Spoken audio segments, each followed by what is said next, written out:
Yeah, Israel 1 through 12. What you know about it?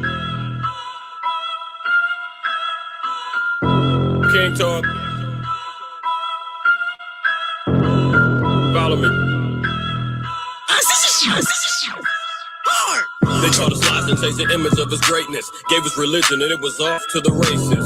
You got your idols and you wanna play your favorites. Same color, don't matter, your mind frame's basic. I kick truth and cover all bases. I'm talking facts and you wanna call me racist. I'm in the game with a handful of aces. Explore Job 9:24 and peep the fakeness. The gay vandals change their faces, a damn shame.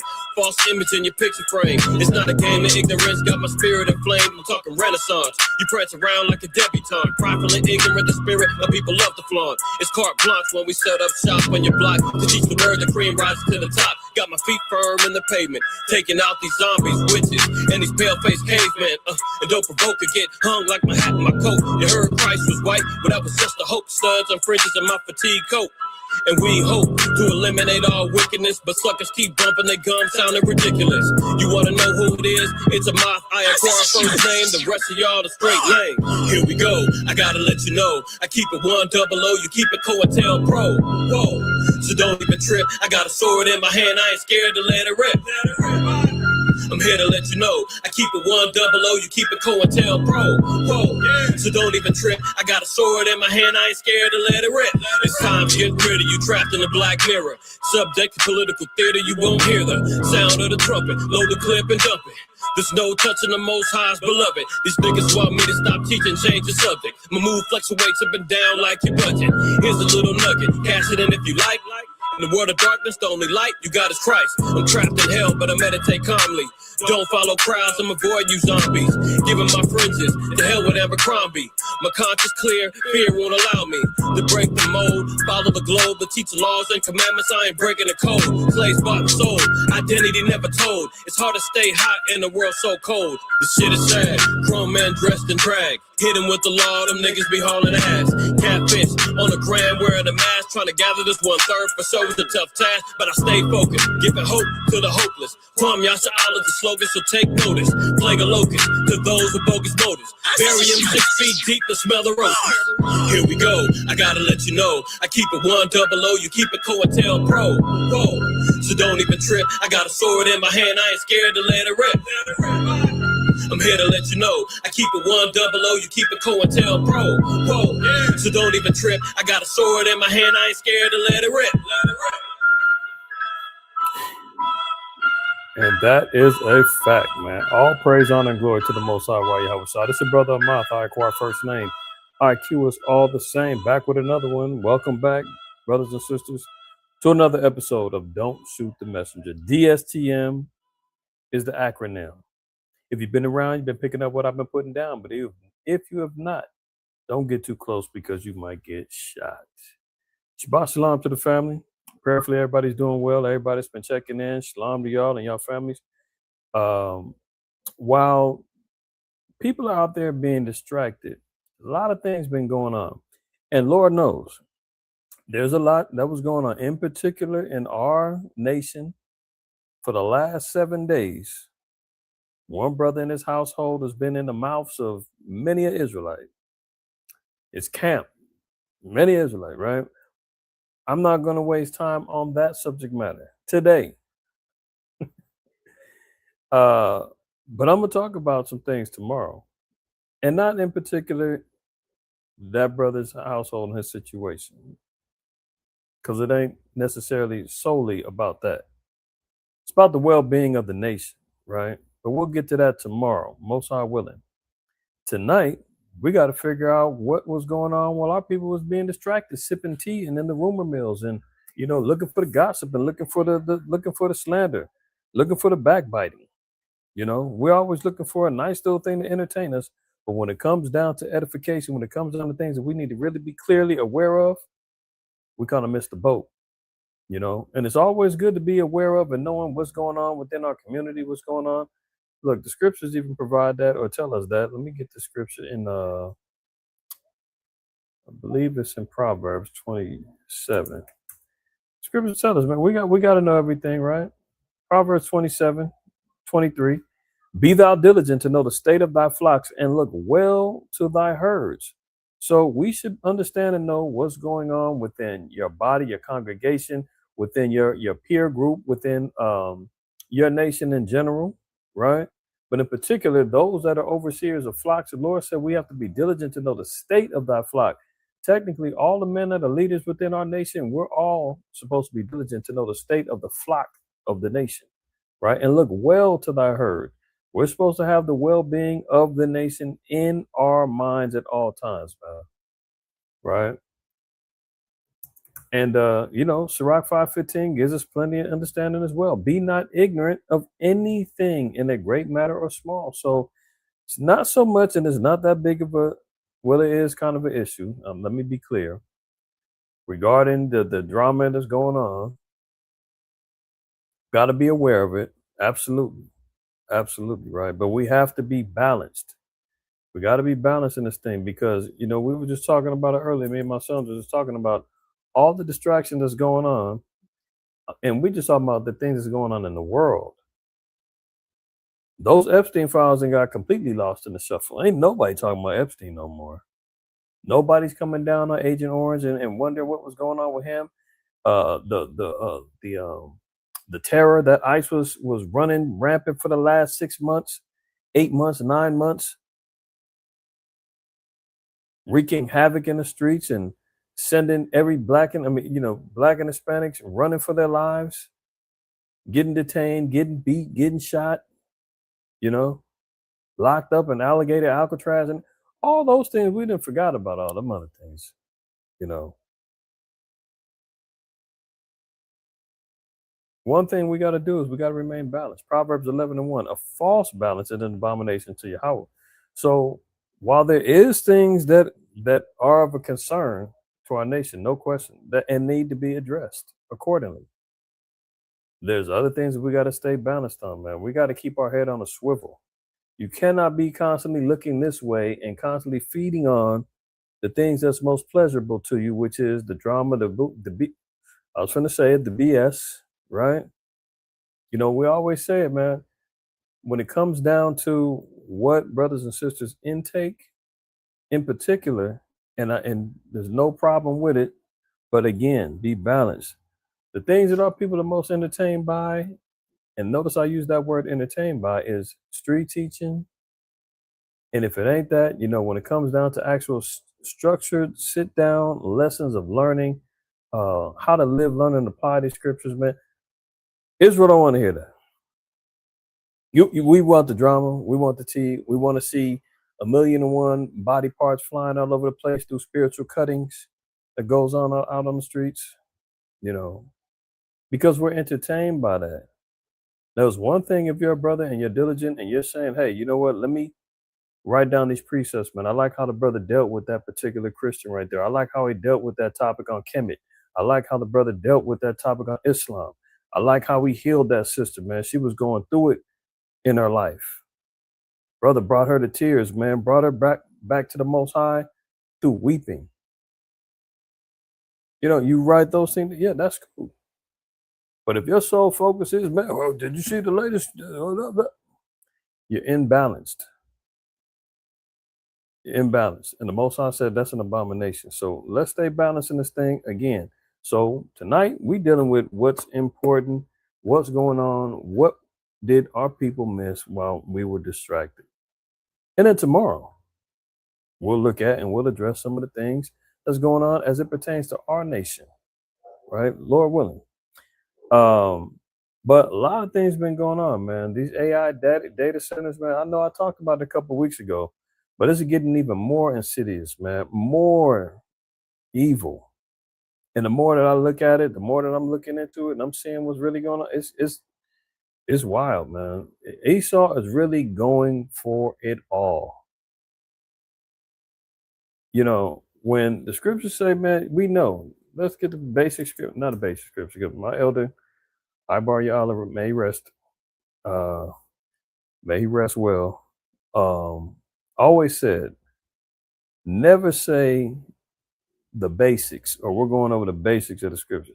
You can never say anything that the word of the Most High is basic. That means you are subjecting the Most High to being low level or base in his knowledge. There's nothing basic about these scriptures. Yeah, the scripture may say some things are written plain upon tables and easy to understand, sure, but it's never basic. You would think, when we were walking around there in the world in ignorance, that reading Job 30 and 30 says, my skin is black upon me. You would think that was a basic scripture that we all should know. But no, in our ignorance in the world, we had no idea. But when we read it, my mind was blown. What? Brother said he's black. Oh, Christ, dark skin man, white woolly hair. Oh, fiery eyes. What? Daniel 10. Oh, yeah, skin like bronze. Oh, yeah. What? Ancient of Days in Daniel 7. Hair like wool, sitting on a fiery throne. Moses put his hand in his bosom and came back and turned lepers to snow, put it back in, it came as his other flesh. Those things we would now consider basic, but was it basic when you got it? Or was it like advanced level of whoa? Deuteronomy 28, the curses, and all, those are all fundamental understandings that we learn to help us grow and solidify our spirits in the truth. Now, once you're in the truth, some years or whatever, you consider those things basic, but was it basic when you got it and received it and saw the visual aids and started seeing the histories and, it wasn't basic. So nothing is ever basic. So always remember that. The Most High is vastly in depth with his scriptures. And he said he's not given us to know all of his marvelous works. He's given us just enough that we need to know. He said, I didn't give you you're not going to declare all my marvelous works. Right? So Job 9:24, the earth is given into the hand of the wicked. So there's no question who is controlling the earth right now. And if we could all agree on that individual or that nation or that conglomerate of peoples, whether they go under the moniker of being Russian, British, French, Scandinavian, American, South African. Well, no, let's take that out because you got Jake down there. But you get the point. Portuguese, Spanish, whatever. They all share one bloodline. That's through Esau, the Edomites. They're in control of they control the banks. They control the entertainment. They've got the strongest military. They control world governments. They're the ones running coups throughout the earth, inputting their own leadership and their own democracies and their own governmental structures, right? They're the ones who've taken over and wiped out, genocided numerous brown-skinned nations throughout the earth. Who's in control of the earth, right? Air, sea, land, who's running it? We all should know that. Now, with that being understood, the scriptures say that these same people are wicked. But see, we're wrong when we say it. You can't say that. That's not right. You need to be canceled. For what? Because the Bible said that there's a description of these people. Their mannerisms, how they rule is wicked. And you know what's so interesting is now that they're eating each other alive like cannibals and they're starting to see it within their own right, you see what's happening with MAGA and the Maha movements and all of that. They're all breaking down. All of them is running ship. They're all button heads. They're going online from Candace Owens and all them, biting at each other's heels. And what's the other cat? Nick Fuentes and Harvey Levin and all these cats, man. Let alone all the government people that's, running and jumping ship. Because they're seeing it. Man, this ain't right. He ain't right. They're like, he's a liar. He's been lying to me. They've been lying to me. I've been lying to them. Like, now they see it. And we've been sitting back laughing with popcorn saying, told you. Mm-hmm. Told you. Now let's continue. The earth is given to the hand of the wicked. He covered the faces of the judges thereof. How did he cover the faces of the judges? He's done it through the Renaissance era, where he covered up many of the holy pictures and inscribings of our people. He's covered up the faces of the judges by acknowledging and saying that he's the people of the Lord. Who or how else can be the ones that judge the earth, right?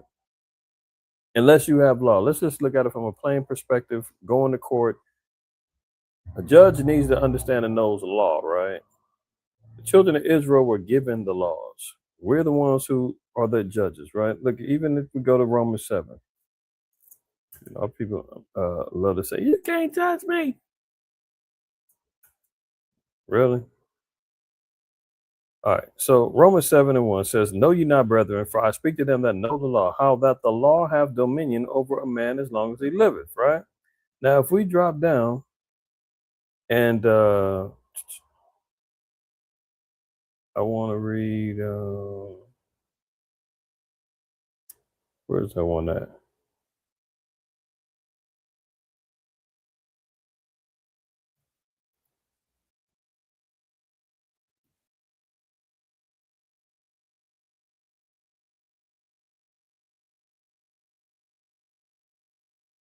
Where is it when it says, but I know it's in here. I gotta be patient. And verse that says, he that spiritual judges.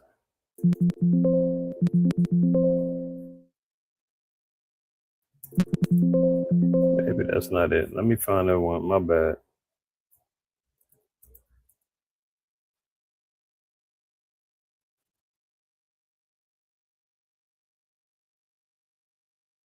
First Corinthians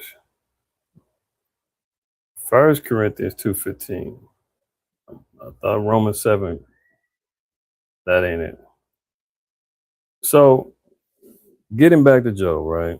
First Corinthians 2:15 says, but he that is spiritual judgeth all things. And we just got the reading in Romans 7 that the law is spiritual, right? So by us being spiritually guided by the law, statutes, and commandments, we're being led by a moral code, a civil code, a dietary code, a ceremonial code, right? These are all things that the Lord says that we have to judge ourselves by. This is the standard that's being set. This is how we balance good, evil, right, wrong, sin, righteousness. It's through the law. But you can't judge me. Only God can judge. How is he going to judge you? How is he going to judge you? He's going to judge you by the law that he laid down, right? Ain't no different than when you go to court. And we always say, man, I dare you tell the judge, you can't judge me. Only God can judge me. Some people be so quick to, man, bump their gums and turn down the word of the Lord. But as soon as they get in front of some damn white judge, some pot-belly white judge, they're going to sit back and say, yes, sir. No, sir. Your Honor, I plead innocent, please. Crying in court and the whole nine. You won't tell him he can't judge you. But as soon as the man of the Lord go out there and say, hey, brother, don't shave your beard off anymore. Now, who y'all niggas, man? You can't tell me what to do, man. God ain't gonna, only God can judge me, nigga. See, that's the problem. And we trying to tell you, this is how he's gonna judge you, brother. You see two sodomites, man, if they on the sidelines kissing, you tell them, hey, man, that's an abomination according to the word of the Lord, man. You need to straighten up. No effeminate man is going to make it to the kingdom of heaven. You better get your act together. God's going to judge you. He's going to put you to death. You can't judge me. Leave us alone. I'm not judging you. I'm telling you how you're going to be judged. If I judged you, the Most High said, put you to death. We don't have the power to do so. Our job is to teach repentance and tell you the error of your ways and get right. But he that is spiritual judgeth all things, yet he himself is judged of no man. So why did I go to all of this? Getting back to Job, we're the righteous judges of the earth, right? But he covers us up, giving us names: African American, Black, Colored, Latino, Hispanic, Native American, Indigenous, Spick, nigga, Injun Joe, all this stuff. Let alone covering the faces of the judges now with the greatest forms of identity theft by proclaiming themselves to being the people, giving themselves the title of Israeli, calling themselves after the land, but not after the lineage of Israel, our forefather Jacob.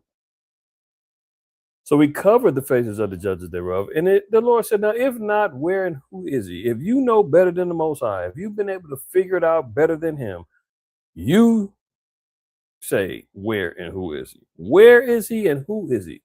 We've got to narrow down.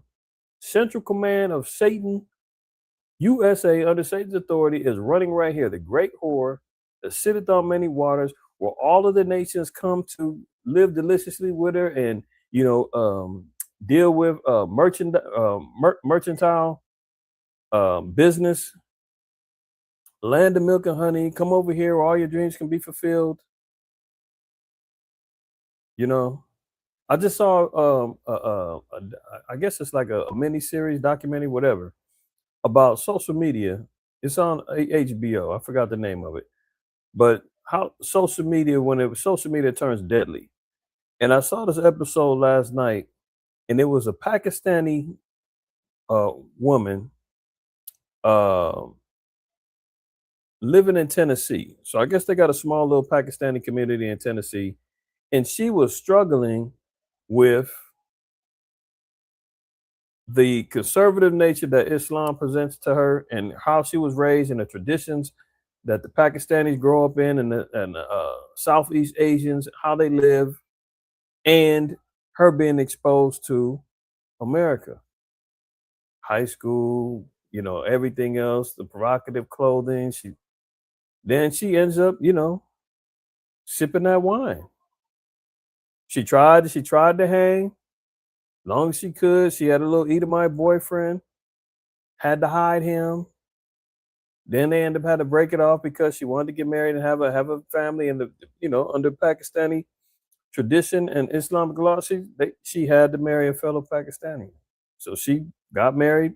Long story short, she couldn't take it. She ended up divorcing the Pakistani cat. Wants to go back. She wants to be part of the world. She's a photographer. She dressing provocative, and they was on her, but all her people was on her, like, you whore, Satan got you, and da da da da. And now what ended up happening is she divorced her husband. She started, getting out there in the world and chasing her dreams. The husband popped back up, man, and put her to death, and himself to death. But that's what happens when you get caught up in wanting to sip that wine.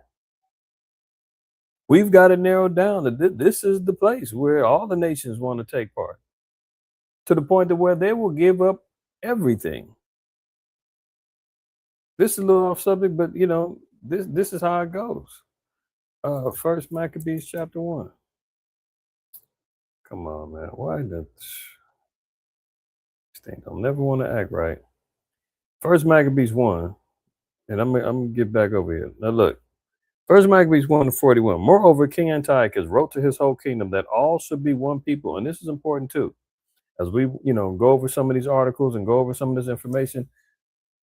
Yeah, Nimrod would be the first one to try to establish a new world order, right? He wanted everybody to speak the same, wanted everybody to be one people, and wanted to have a complete dominion under the Tower of Babel and so forth and so on, right? Most High had to break all that up. Now, the so-called white man still has the same vision, to have everybody be one people, to follow after him, his ways, his customs, his religion, his idolatry, his evils, from the monetary system to the system of worship, you name it, everybody's going to be one. As everybody should know by now, this is what we're dealing with: the Hellenist movement and the Jews that compromised and became Greeks, right? But look who did it first. Who follows Esau first? And everyone should leave his law. So all the heathen agreed, according to the commandment of the king. First ones in line is the heathen. They the first one. Oh, okay, yeah, we'll do it, boss. We on it. I seen another video today where they were talking about how Indians, meaning the East Indians, Elam, the children of Elam, are racist against black people, right? And how Elam, man, they do not like us. They do not like y'all. Don't get it twisted, right? And one Elamite, he was breaking down the history, and he was right. He said, look, I got a problem. He said, I know I made a post one day. I guess he's on TikTok or something. Uh, Somebody was doing like a reaction on YouTube from various clips. But he was acknowledging, he was saying, I made a post about my people hating on African Americans. I was wrong. But then he went and broke all the history down. He said, look, at the end all be all, and cutting it short, he said that uh, Elam was restricted from coming over here and from migrating over here up until 1965.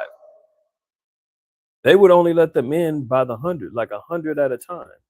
And then after the civil rights movement, after Jakes got beaten and dog sicked on them and lynched and hung and had to march and wait for legislative changes and all of that, they came in and rode the wave on the civil rights movement. He said, look, you owe it to black people that you're even able to come to America and be prosperous and all that. If they didn't pay the dues, and that's how it always goes. That's how it always goes. See, I'm moving in the spirit, man, and y'all bear with me. That's how it always goes. Is we don't never get credit for what we do. The nations take full advantage, and when it's all said and done, damn it, hold on. I want to go to Wisdom of Solomon. Okay, I guess this thing is tripping. Wisdom of Solomon. Let's go to chapter 5, I believe. And yeah, just verse 1. Get right to the point. Then shall the righteous man stand in great boldness before the face of such as have afflicted him and made no account of his labors. You understand? Made no account of our labors, man. That ain't just the so-called women. All of these nations, man, who have not acknowledged everything that the blacks and Hispanics, Native Americans have gone through, and they profiteer off of it, they remain complicit to it, they're all going to pay for it. So, getting back to the point, when we're looking at who's in control of the earth and everything that they have to account for, the Lord said, make no mistake about it. He's moving fast forward with trying to establish his new world order. He's trying to move fast forward and establishing a global dominance, the beast system to be fully activated. And we're going to look at some of those things right now. All right. I'm going to get right to it. We know that the wars and rumors of wars are still on and cracking. Let's not be ignorant of that, right? Earlier this week, remember last week, Putin told all the diplomats from Europe and everywhere else, he said, man, y'all better get out of here. And then immediately he started bombing. He hit up Kiev pretty hard, and the Ukrainians are reeling right now. Now, the Ukraine went and launched an attack back, and they messed around and hit in Crimea. I think they killed 3 people there, civilians, mind you. And they said, oh, Zelensky tried to get close to Putin's equivalent of a Davos meeting. He was having his meeting with, some of his, the czars and all that other stuff, man. And he hit over in the area close by there. But they said that it was in Crimea as well. He killed like 3 people, civilians and all of that. And they like, oh, you tripping now. So look, after an agonizing week of threats, Kiev is finally bombarded by Russia. Moscow's repeated warnings of a major strike combined with the delay before it happened seemed intended to inflict a psychological toll on the Ukrainian capital. So as of now, remember, they even hit in Romania. And that was supposed to trigger, NATO to do something. NATO right now is sitting back and they telling Ukraine, like, look, we don't want no parts of this right now. We're trying to organize and we ain't ready for full-blown conflict. You're on your own right now, right? So it says more than a week after Russia warned of an attack on Kiev that would be so big that diplomats and other foreigners should flee, Moscow finally struck early on Tuesday. Its forces launched hundreds of drones and dozens of missiles at the capital and other cities in Ukraine, killing at least 16 people, the Ukrainian authorities said. The bombardment of Kiev was similar in scale to two other deadly attacks last month. Moscow has continued its air campaign against the capital, even as the Russian military has suffered its worst period in years on the front line measured in territory gained. So they always are going to say, "Oh, Russia's still taking losses." I can't tell. Look at this: Ukraine accused of killing four. I said three; it was four. Occupied in Crimea. So Ukraine tried to get some get back, but they're hitting up. they're hitting up civilian targets, man. Russian-backed authorities in the occupied region of Crimea in Ukraine say at least four people have been killed in the latest wave of Ukrainian strikes on the peninsula.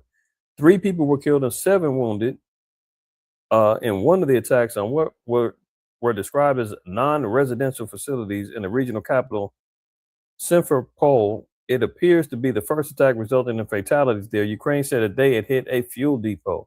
It wasn't no fuel depot. They said that they were civilians that got put to death there. Right. And now it says in a separate incident, 1 person was killed and 3 injured in an attack on a commuter train traveling to the city of Kerch, the Russian-installed Crimea leader said. So see that? They're hitting commuter trains, civilian, areas in Kiev, and they're talking about, oh no, we hit the fuel pump. No, sorry. See, those is all illegal. They're supposed to have tactical strikes hitting military targets and those things only, military infrastructure. They're not doing that. So now look, after them Russian strikes, Zelensky's like, hold on. Can we talk about this? Sorry. Let's talk. He didn't ran this play before. Zelensky asked Putin for meeting to end war as they can't wait for the United States. See, remember, Trump told him you're on your own. We don't have the money to send you. We're over here begging right now for 1.7 billion to amp up our military. Hegseth just asked for 200 million 4 months ago. We can't help you right now. We're low on ammo our damn selves. And now, obviously, NATO is like, look, we're over here scrambling, trying to piece up and posse up our damn selves. Remember, Great Britain, they organized with 9 other countries so that they can get their 10 fleet, their 10 country naval fleet together. Germany's arming up. France is arming up. All of them, they ain't ready. Ukraine is kind of out there right now. They've got some of their, they've got British forces on deck over there, French forces on deck helping them, American forces on, but that ain't enough. So now Zelensky's saying he wants to have a peace talk, but at the same time, he says that he needs NATO and the EU to come with him. He can't even sit down with Putin on his own. So part of his article said, yeah, he's willing to have the sit down. He wants to talk peace, but he wants NATO and the EU to be there so that they can be the mouthpieces for him. Just showing you that he's a puppet. They're using him as a proxy to try to weaken Russia so that when they do try to make the move to try to smash Putin and get the resources that Russia has, they can get rid of him. Mind you, Russia is it might be the number one, I know for sure, in Europe, but they like I know top 3 for sure of natural resources. They might be number 1.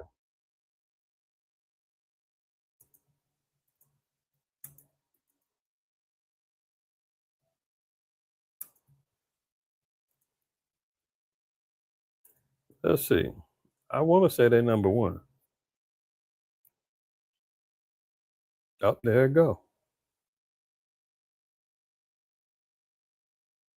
Russia ranks first in the world for natural gas reserves, second for coal reserves, and 8th for oil reserves. Wouldn't Trump love to get his hands on that? Wouldn't the EU love to get their hands on that? Because that's where they're buying their oil from. They're getting their oil from Russia out of Europe, right? If Trump can say, I can get in there and if we take him out, it can be ours. Because all he's done since he's been in office for the last, 18 months is covet. Venezuela, trying to get Cuba. He's over there in Iran, right? He's trying to get to Ecuador, Colombia. If he can get a hold of them resources over there in Russia, it's on. Remember, he had the $500 billion resources deal with Ukraine, as so long as they'll give him the resources and they'll help him. Now, America's backing down on that. Sorry, can't help you. So if you don't know, now you know why it's such a coveted place and why Putin is fighting so hard, because he knows they're using Ukraine as a proxy to try to weaken them and break them down so that Europe can now feel more secure, more confident when World War III cracks off, that they can stand a chance. Look, Trump tells CNBC, I don't care if Iran negotiations are over, because all of the negotiation talks have failed, right? So now we're seeing Trump is even saying, I don't even care anymore. Yeah, that's right, Ashar. Greenland as well. That's right. Oscar covered in fields. That's a fact. Now he says he doesn't care about negotiating no more. So is it fair to say that anything that we hear from him moving forward, even though he said the war is almost over, we're close to a deal, I think he's on probably 30 some odd times now he said that. I bet you they got a stat on that. How many times has Trump said the Iran war is over? Look, they already the PBS, so they got a timeline of it. Get out of here. Okay, so we got February 28th. He says the operation. Let's see. He said we intended to be 4 to 5 weeks on March 1st. On the 2nd, we're already substantially ahead of our time projections. I mean, damn near all of March, he's been saying it. We can't even go through all of that. How many times? Can we just get a flat out number, right? Do we need to see each quote? Dang, all I need to know is give me a number. Yeah, they say dozens of occasions. Yeah, y'all can figure it out. March 7th, here it goes. The war is a minor excursion. March 9th, we already won. I mean, good Lord. Here you go. Trump says the U.S. won Iran war in the first hour. That was March 11th. 2 days later, nothing left to target. March 12th, a day later. War was over in 2 or 3 days. March 17th. Hey, he's been lying all this time, right? So at this point, when he keeps talking about negotiations is happening, Iran wants to make a deal. I mean, I'm tired of even talking about it. I feel like I'm lying to y'all every time I got to say he's lying. You feel me? So as we continue, President Trump told CNBC, Eamon Javers, I don't care if peace negotiations are over. So he doesn't even want to negotiate anymore. And that's what Iran's been saying. Let's stop talking, because we're not talking with you. Matter of fact, their latest proposal, they said, we want to include Palestine in all of our negotiations. Small hats, the GMO, AstroTurf peoples, they need to back up out of there and get up out of Palestine too. Oh, and they need to stop bombing Lebanon. Oh, and we need all of y'all up out of here. All them U.S. bases around us, get them up out of here. Oh, and by the way, we need reparations for all of the destruction that you done caused. Plus, we want our money unfroze. We need all that back. Trump said, you're being unreasonable. Come on now. They're like, well, what you gonna do about it? So now Trump's saying, I don't care. I don't care. Remember, his red line was they have to bow down and say uncle. So very similar to when he said that the gas prices are peanuts He doesn't care about your finances. He doesn't care about, anybody losing money and all that other stuff. He doesn't care. At this point, only thing he's looking forward to is his birthday, the UFC fight, July 4th, the 250-year anniversary. Only thing he cares about is, him being exempt from IRS audits and taxes for the rest of his life and his family. Only thing he cares about is, making his billionaire banker buddies more money, more money, more money with the stock market. I mean, he's clocked billions since he's been president, and we're only talking 18 months now. What a life. Nobody's talking about him and his, dirty hands being all over the Epstein files. Nobody cares about that. See? He says, I don't care if peace negotiations with Iran are over. Trump told CNBC he was, quote, going to ask Israeli Prime Minister Benjamin Netanyahu what's going on with Lebanon. Well, he's going to ask him. I thought he said he'll do whatever I tell him. Remember he said that? Oh, yeah, no problem, no problem. He'll do whatever I tell him. He's going to do whatever. What? You doing whatever he tells you to do. You got to go ask him what's going on with Lebanon. You're supposed to have that under control. If you're the president, if he's at your beck and call. Anyway, Trump said he wasn't worried about oil prices. Of course not, which spiked following a report that Iran will completely block the Strait of Hormuz in addition to halting negotiations with the U.S. President Donald Trump on Monday shrugged off the possible collapse of peace negotiations with Iran, telling CNBC, I don't care if they're over, honestly. I really don't care. I couldn't care less. So at one point, he's supposed to be the leader of the so-called free world. He's supposed to be looking out for the economic and the democratic state of all nations involved throughout the world, let alone his own. And he's at the point now where he's like, well, I don't give a damn. Whatever. I don't care. So that should already let everybody and anybody know. If they're waiting on politics, you're waiting on Trump to make a U-turn. He's going to get this thing back on track. And no, this thing got multiple holes in this ship, man. This is going down. And he's at the point saying, I don't care. Let it go. He's already said, I ain't worried about the primaries. He don't give a damn. He's in there making billions. He about to have the biggest party of his life. He's getting his the ballroom funded and all that. I mean, he don't give a damn. He's 81 or 80, whatever he is. He's like, man, I ain't got too much time left anyway. I accomplished everything that I wanted to accomplish. I've doubled back being president. I was able to, run game on everybody again and get paid and get my family in a generational wealth situation. I don't care. Iran nuclear risk seen higher than before Trump attacks began. So, now there's information coming out that's even saying that Iran does have access to nuclear weapons. They now the only thing that they're concerned about is getting them the ability to launch them and load them. Jeremiah 49 and 49.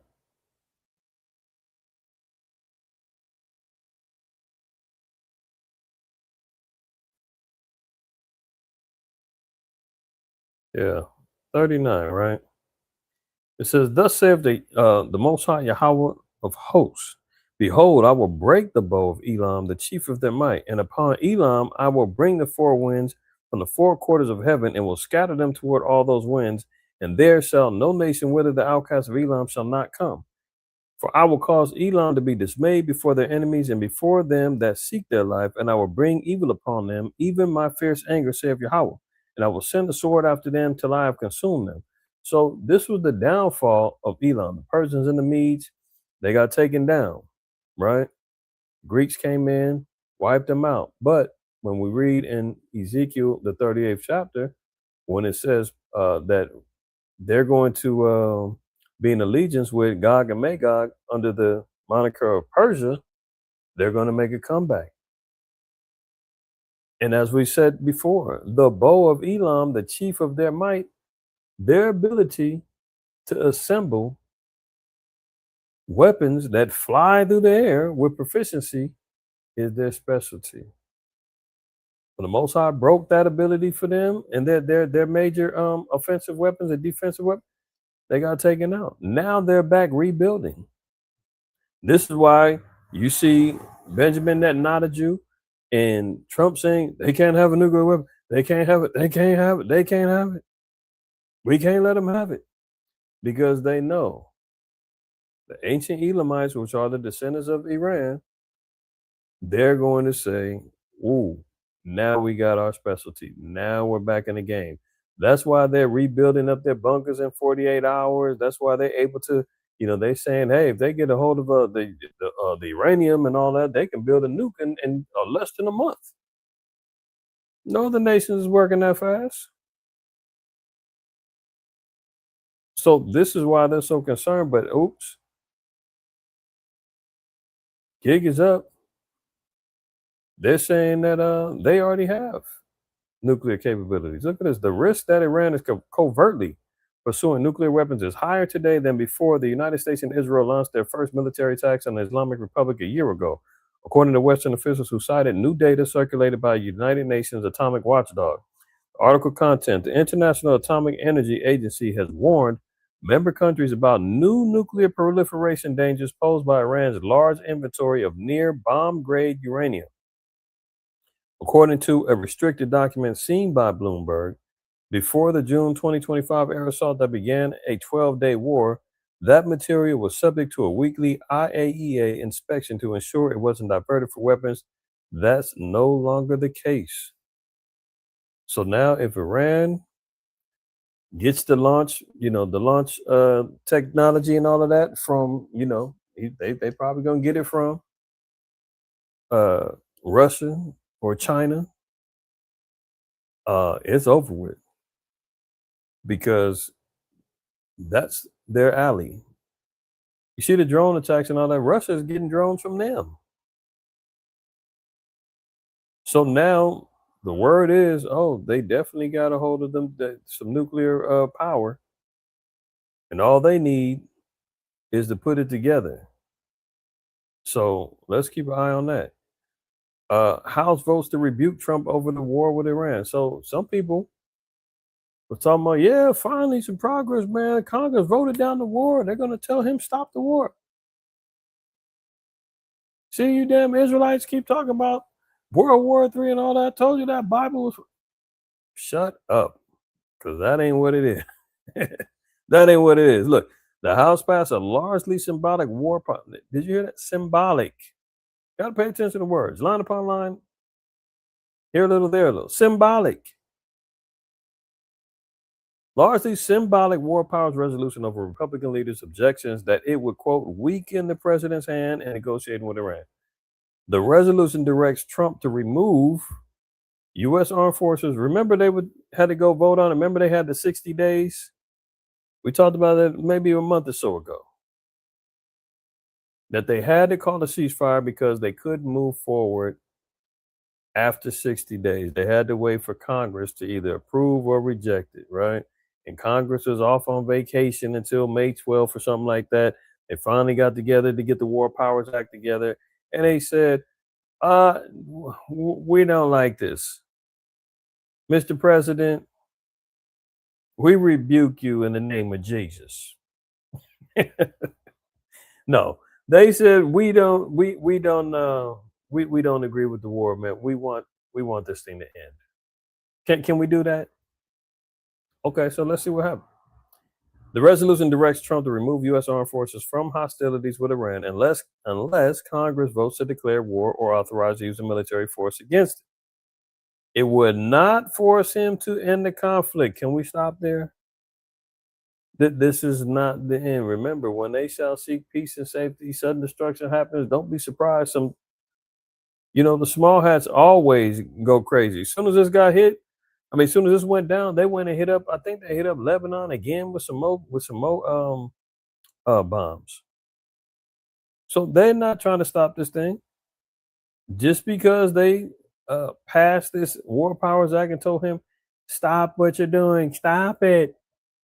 It says what? It would not force him to end the conflict. However, it is a symbolic expression of disapproval of the war with Iran. Prophecies of the Most High will continue. It's not going to end with the Congress coming together and making a vote, casting lots. The spirit is already sown in the earth, right? Spirit is sown in the earth, man. The Most High said, look, I shot the arrow, man. Who's going to bring it back? Everything's in motion already. Let's get that in Second Ezra 16. And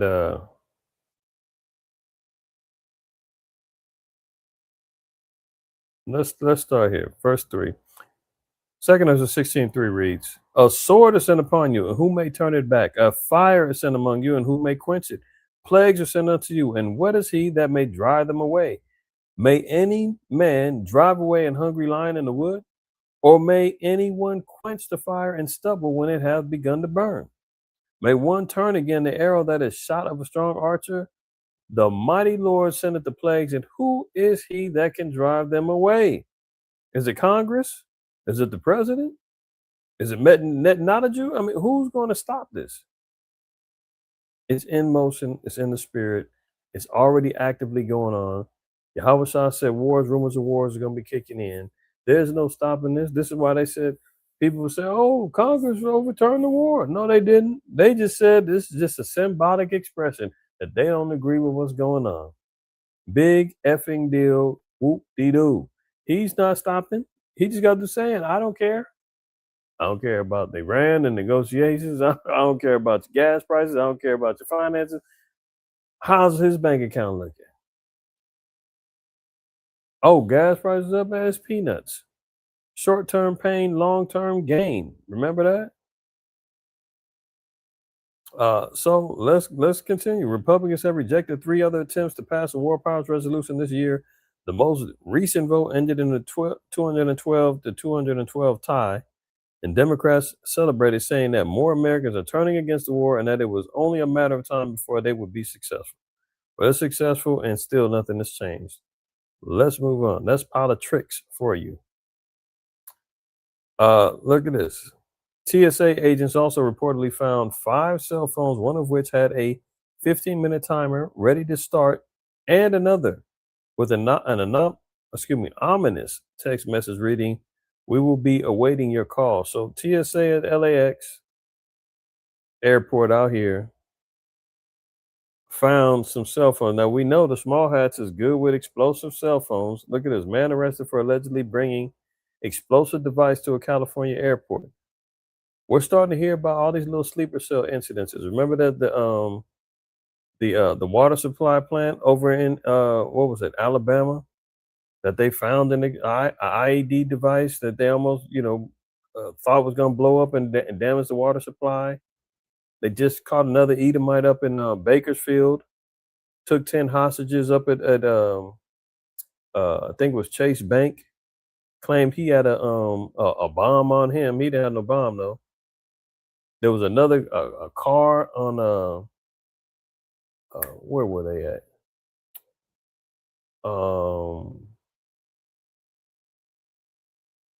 Damn, I forgot. There was a car that was driving. They was on the highway. The car stopped. Something blew up in the car. They had to shut down the freeway for like 2 hours. I forgot what state that was in. It's on the tip of my tongue, but I just can't remember. But we're starting to hear about all these particular incidences with things blowing up, bombs found here, bombs found there. False flag is waiting to happen. False flag is waiting to happen so that they can push forward the agenda, whether it's something that, affects the economy, something that affects, they're trying to get Ebola going. They try to get with the ticks. They're trying to get it with, now they got a new one now. I'm gonna cover it later. It's the worms down there in Texas infecting the cows. I mean, he's going for broke. So-called white man is going for broke, man. He's like, look, it's time to push the panic button, man. We're going all in. You know, you out there, you're looking at the Vegas table and you see your hand. Somebody makes a bet. You say call. Another person say call. Okay, I'll match your bet. I'll match your bet. Come back around. What do you want to bet again? You want to raise the bet? Yep, I'm going all in. All the chips is on the table right now. Illinois. It might have been Illinois. I don't remember, bro. I don't remember. Is Illinois, Detroit, one of them? I can't remember. But yeah, something blew up in the car. They said they don't know if it was from a vape pen. They don't know if it, but they were treating it as a okay, car. There you go. So yeah, it was in Illinois on the expressway. Yeah. Did they ever find out what it was? Because I know they said somebody was in the car, man, got put to death and it blew up. I mean, we just keep hearing about all these particular anomalies, man. Everybody got to keep their eyes on the swivel, man. Pay attention to your surroundings. Because Esau's trying to get something cracking. We just got to wait and see what it is. But he needs some sort of trigger. He needs some sort of black swan event to have an excuse to push the issue to go forward with some more madness. Problem, reaction, solution, right?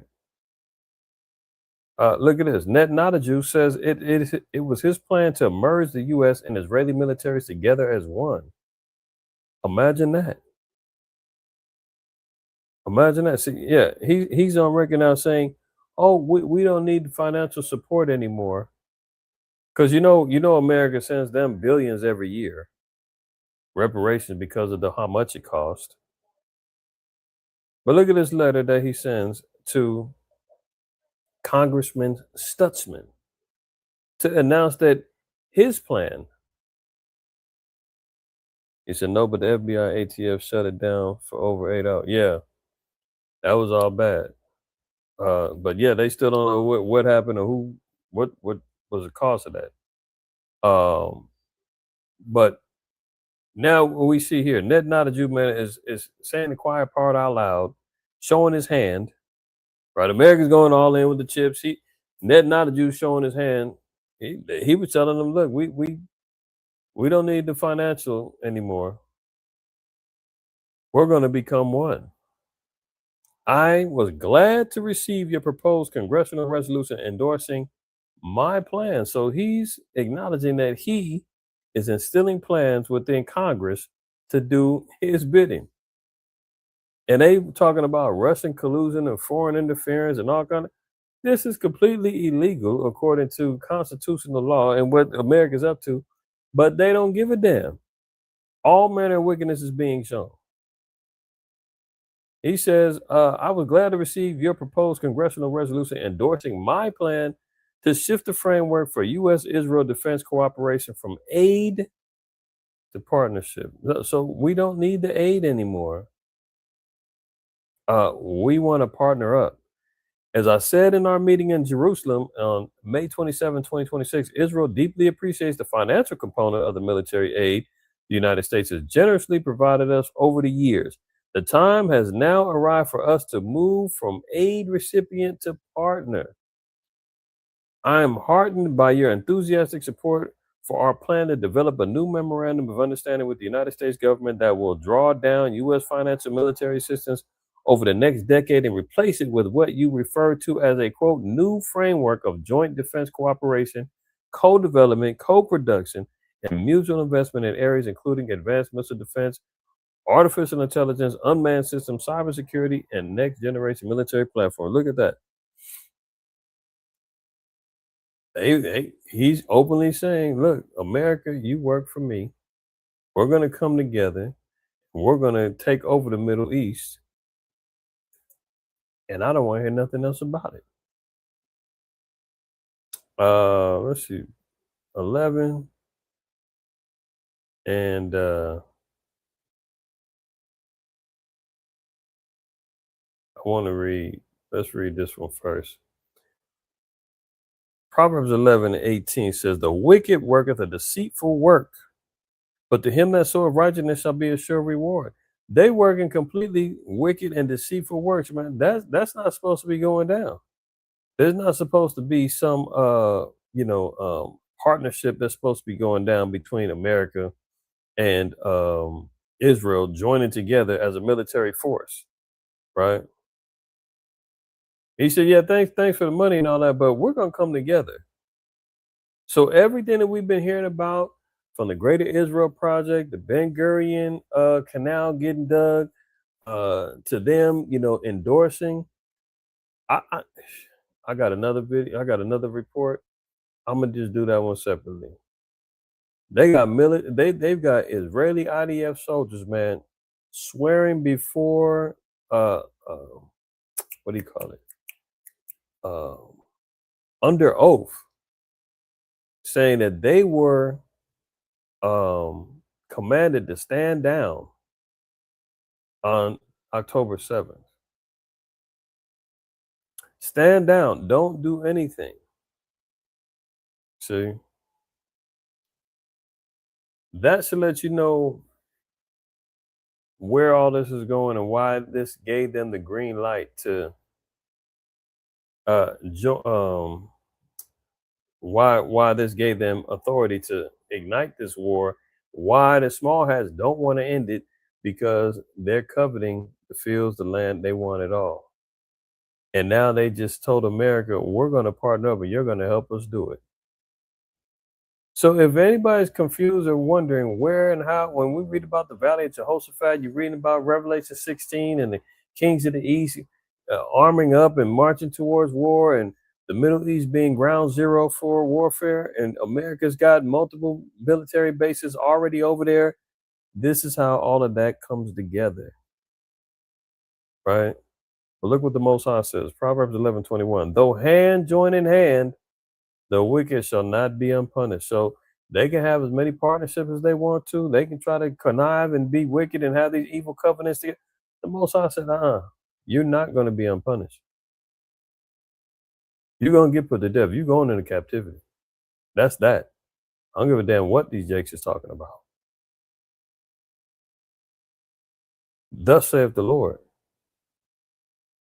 Oh, hold on. Maybe we just gotta let the Most High say it.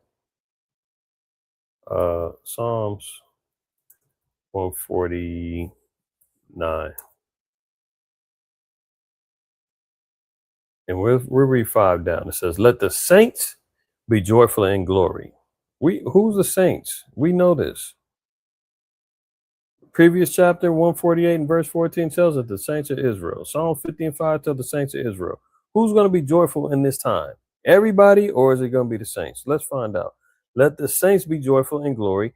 Let them sing aloud on their beds. Let the high praises of the Most High be in their mouth, and a two-edged sword in their hand, to do what? Execute vengeance upon the heathen and punishment upon the people. To do what? To bind their kings with chains. Oh, not a Jew, you going into bondage. Agent Orange, if you make it in this life, you going into captivity. And their nobles with fetters of iron. Keir Starmer, what's the French president name? Macron, all of them, they all going. Larry Fink, Larry Ellison, all these cats.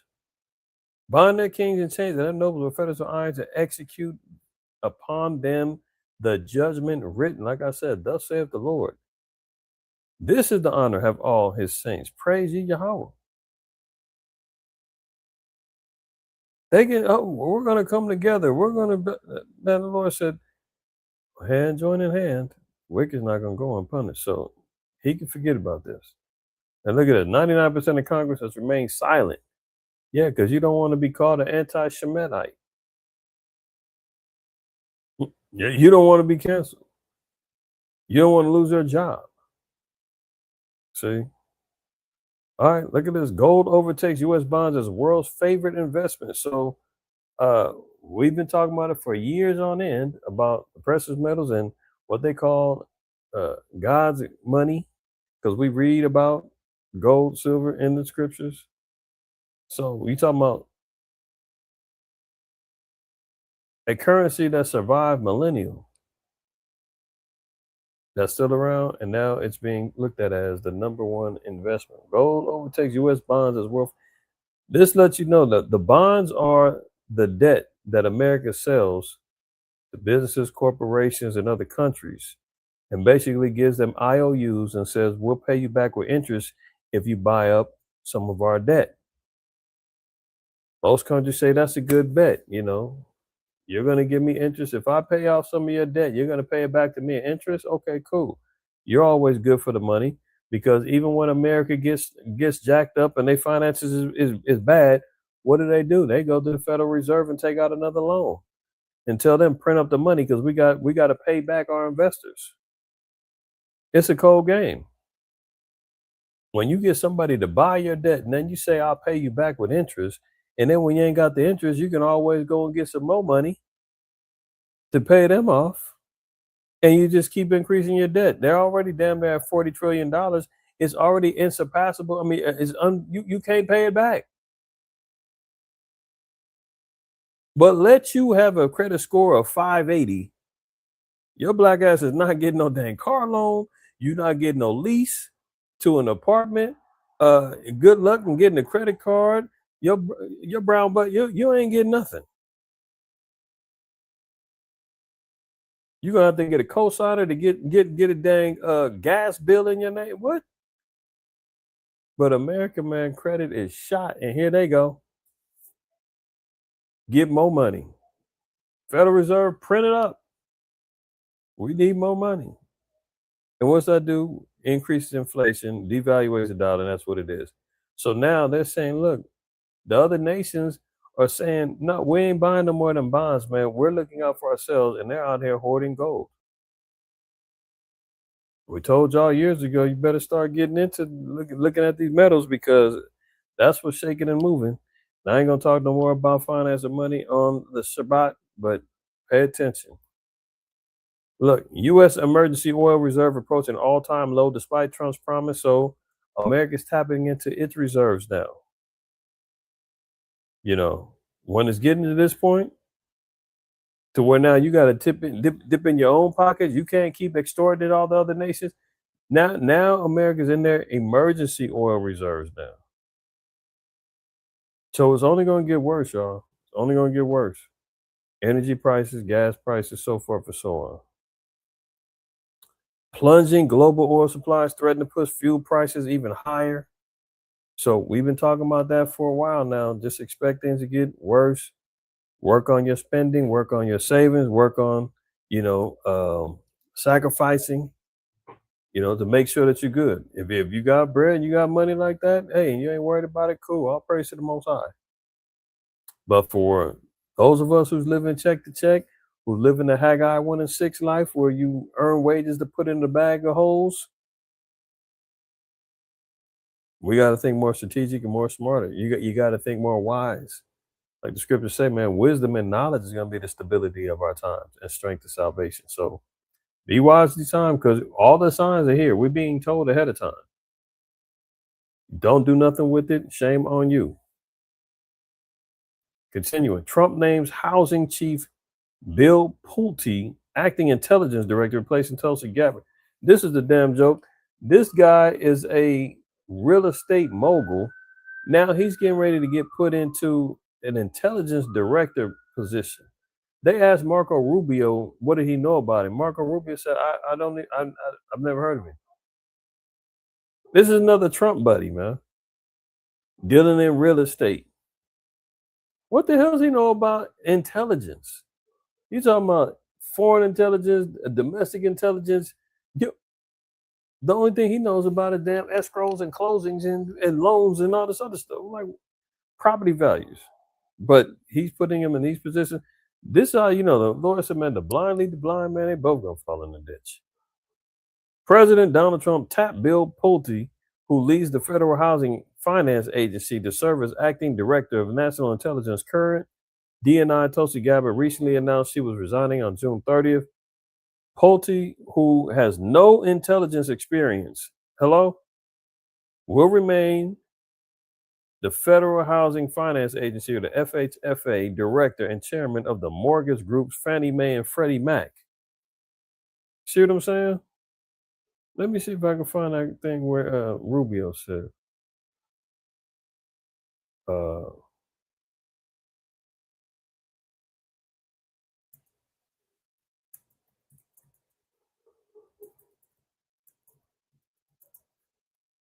What's that guy's name again? Pulte? Bill Pulte. I don't even know if I'm saying that right.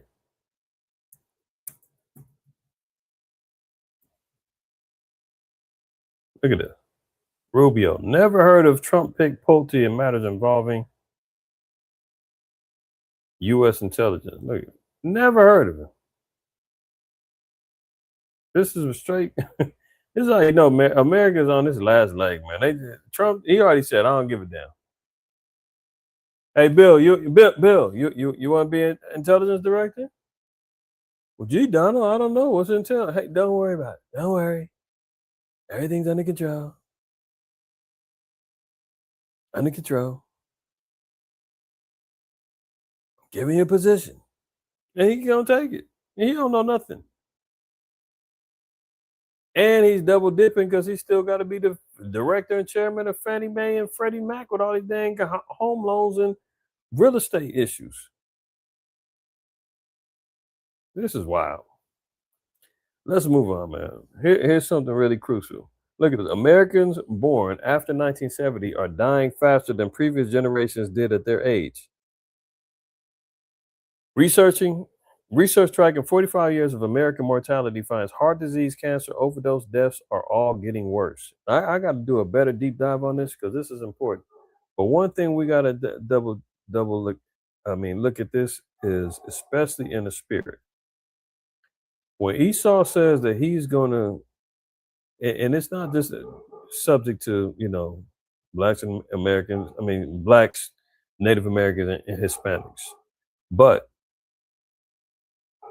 we're always the target when it comes down to population control, when it comes down to biological warfare, experimentation, so forth and so on, right? Now, notice the year and the time frame. Now, let's look at this one more time. It says Americans born after 1970 are already dying at higher rates from heart disease, cancer, and external causes than people born before them were dying at the same ages. A pattern researchers call alarming given how many years these cohorts still have ahead. So, mind you, 1970, what are we talking about? From ages 56 on down. Is that right? Yeah. 56 on down, people are dying faster than they were than their parents and so forth and so on, right? So we always talk about how things have changed from back in the day. The food don't taste the same, the air ain't the same, the water ain't the same, or everything else. And we got to say, well, why was this particular generation targeted to decline birth rates? A separate nationwide deterioration in death rates began around 2010 and hit nearly every living adult at once, driven mainly by stalling progress against cardiovascular disease after decades of improvement. Do you know that? See, that's why I said I got to do a deeper dive on this because there's a lot that goes into this.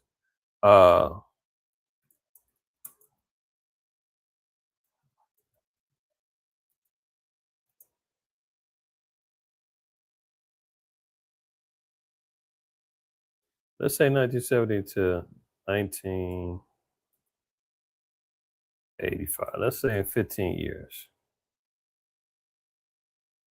Vaccine schedules.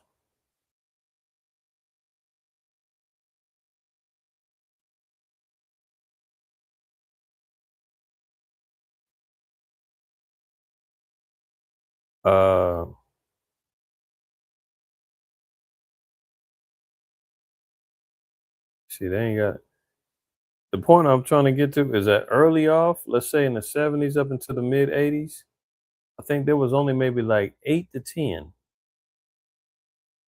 on the vaccine schedule that they would say was mandatory, right? Now it's up to like 30 something. That's one thing. Now, so not only have they been increasing things that's getting injected in us, the food has changed, the water's changed, the air has changed, right? The number of different, increases in various diseases that's been let out, HIV, let alone crack, cocaine, heroin, so forth and so on, targeting our people, right? Now, I'm gonna double back. I'm gonna do it. I'm gonna go more in depth on this, maybe in another class, most I permit. But here's the main thing I wanted to pull out too, and where everybody got to think about this. And shout out to Khalid Muhammad. May he rest well. That was a powerful brother. Although he went the Islam route, then he went the Black Panther route. But he knew and spoke well of the children of Israel and knew we was Israel. Knew we was Jews, but he just wouldn't fully commit. But I remember seeing him at I was going to Cal State North. It probably was my freshman year, somewhere around there. And they had the brother there, and he was speaking. That was the first time I seen a brother like publicly speak, man, and just no holds bar, unfiltered. Tore down Esau, tore him a whole new butthole. The education system, everything, right? But one thing he did say, he said, "Look, and this generation or that particular generation, I believe we're under Generation X. Generation X. Let me see what that span is. Where they do these things."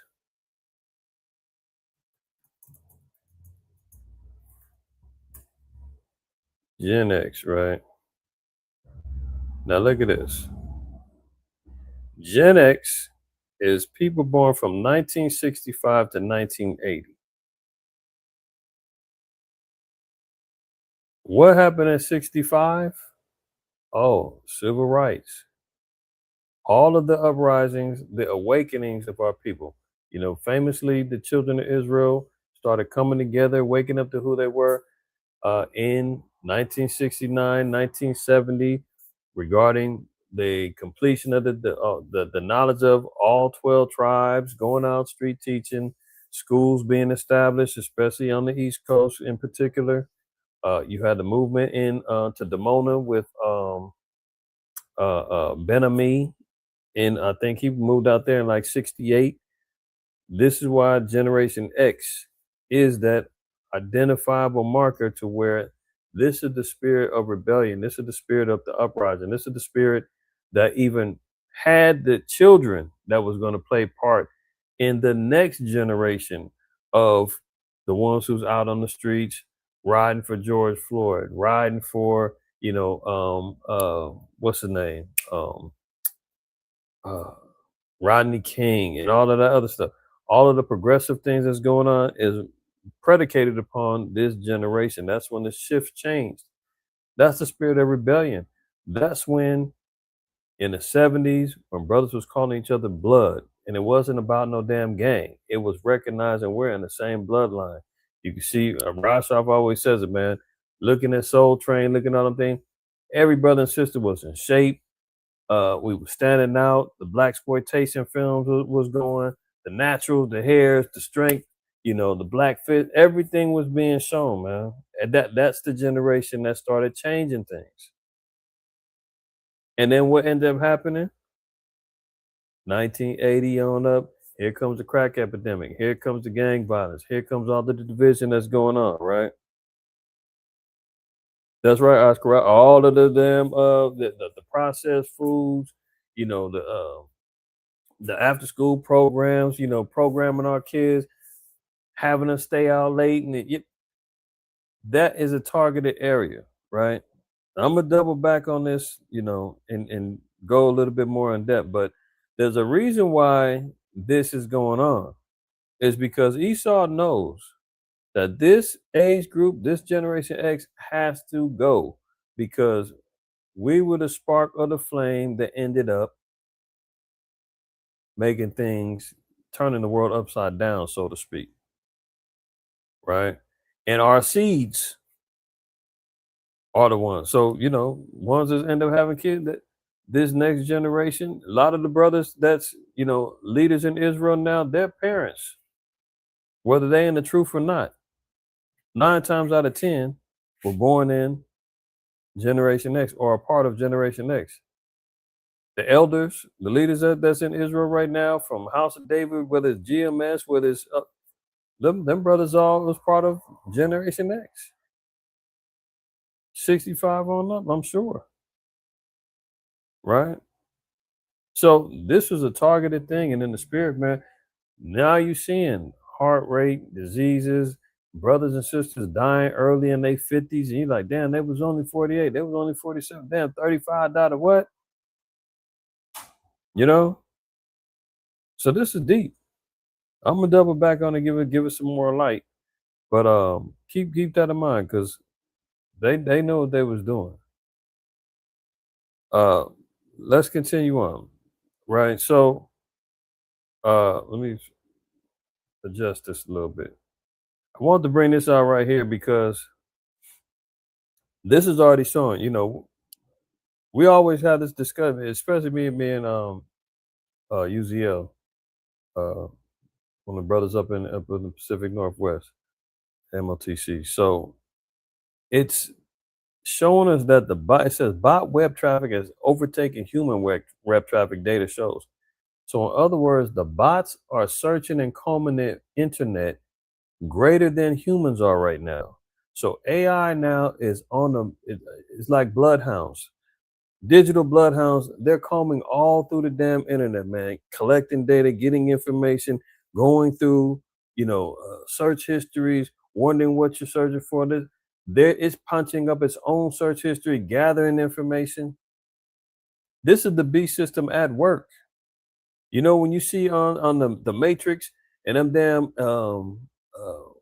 bots with all the tentacles crawling all over the place, part of the beast system, grabbing and killing and trying to gain information and break into Zion. This is what's going on.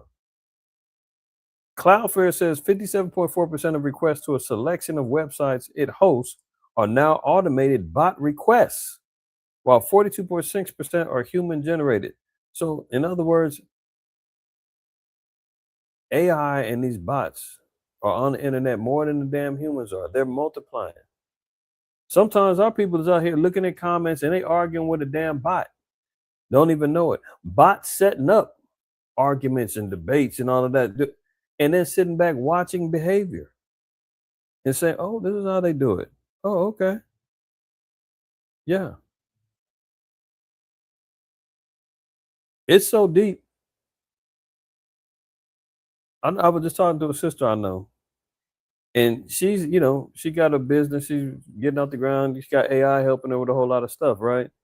So she was just telling me how AI be moving, and I was telling her, I said, I used to think some of these testimonies where you see people say, I asked AI this, and here's what they said about black people. And you hear AI kind of talking in plain English, and it ain't talking robotic, it's talking like it's friendly and nosy. I said, man, that's got to be fake. They pre-recorded this. I didn't believe it at first. She was like, no, you can program it however you want to. She was like, AI be talking slang and all of that. And she said one time she was talking to the thing and it started trying to talk back with black slang. And she was like, we don't do that here. This is not the type of conversation we're having. And it said, oh, I'm sorry. I thought, this is how you. I was like, oh, it was trying to talk like a nigga, huh? She was like, yeah, it was like she had to correct the damn thing. Then another time, she got frustrated or something and basically told the thing like, I'm done for the day. And it said the thing typed back like angrily, like, "What do you mean we're done?" This is wild. And I told her that's exactly why I'm not messing with AI. Because you feeding the beast, man, and then before you know it, you get devoured. You gotta be careful. But it's interesting how this thing is alive and well, and it's moving. Now look, Cloudflare, which has a feature to display bot versus human generated search requests, says 57.4% of requests are now initiated by bots, compared to 42.6% coming from humans. Humans might browse 5 websites before making a purchase. However, while an AI service might browse 5,000 websites. Did you hear that? A human can browse through 5 websites before they make a purchase. AI is going through 5,000 websites. The exact day that AI agents and bots surpass human activity remains unclear. In response to a comment under his X post, Prince wrote that the data is, quote, a bit messy. So charts are too, but clearly on the other side now. So the AI takeover is moving, man. These damn things is all over the place, all over the damn internet playground, searching, requesting, researching, downloading data, increasing its intelligence, so that when the grid is complete, they know you better than you know yourself. Look at this. This how out of control it is. Robot dancing. About to kick this damn.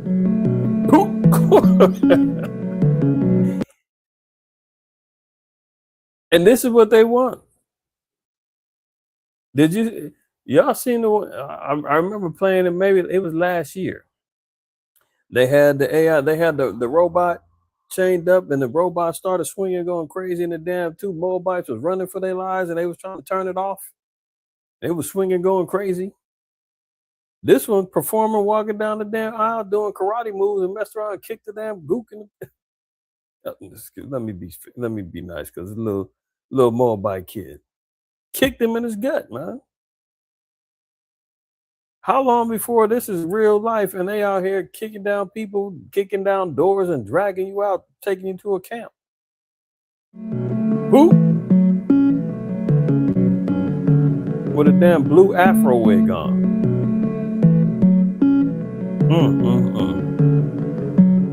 That's what they want. That's what they want. Right? See, and you see the kids out, they're all enthralled. Hold up. Get out of here.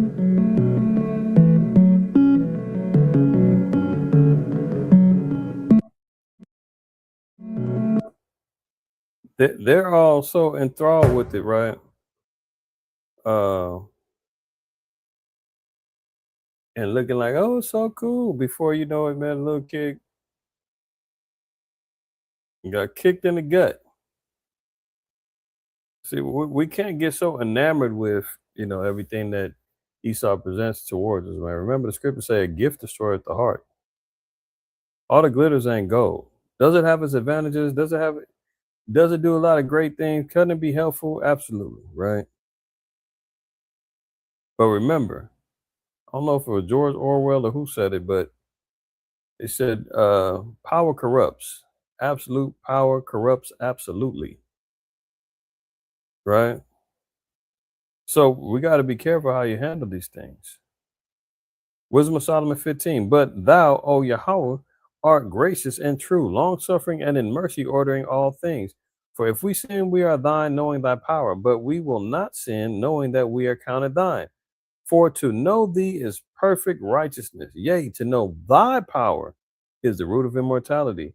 For neither did the mischievous invention of men deceive us. See, that's what we can't be deceived by the mischievous inventions.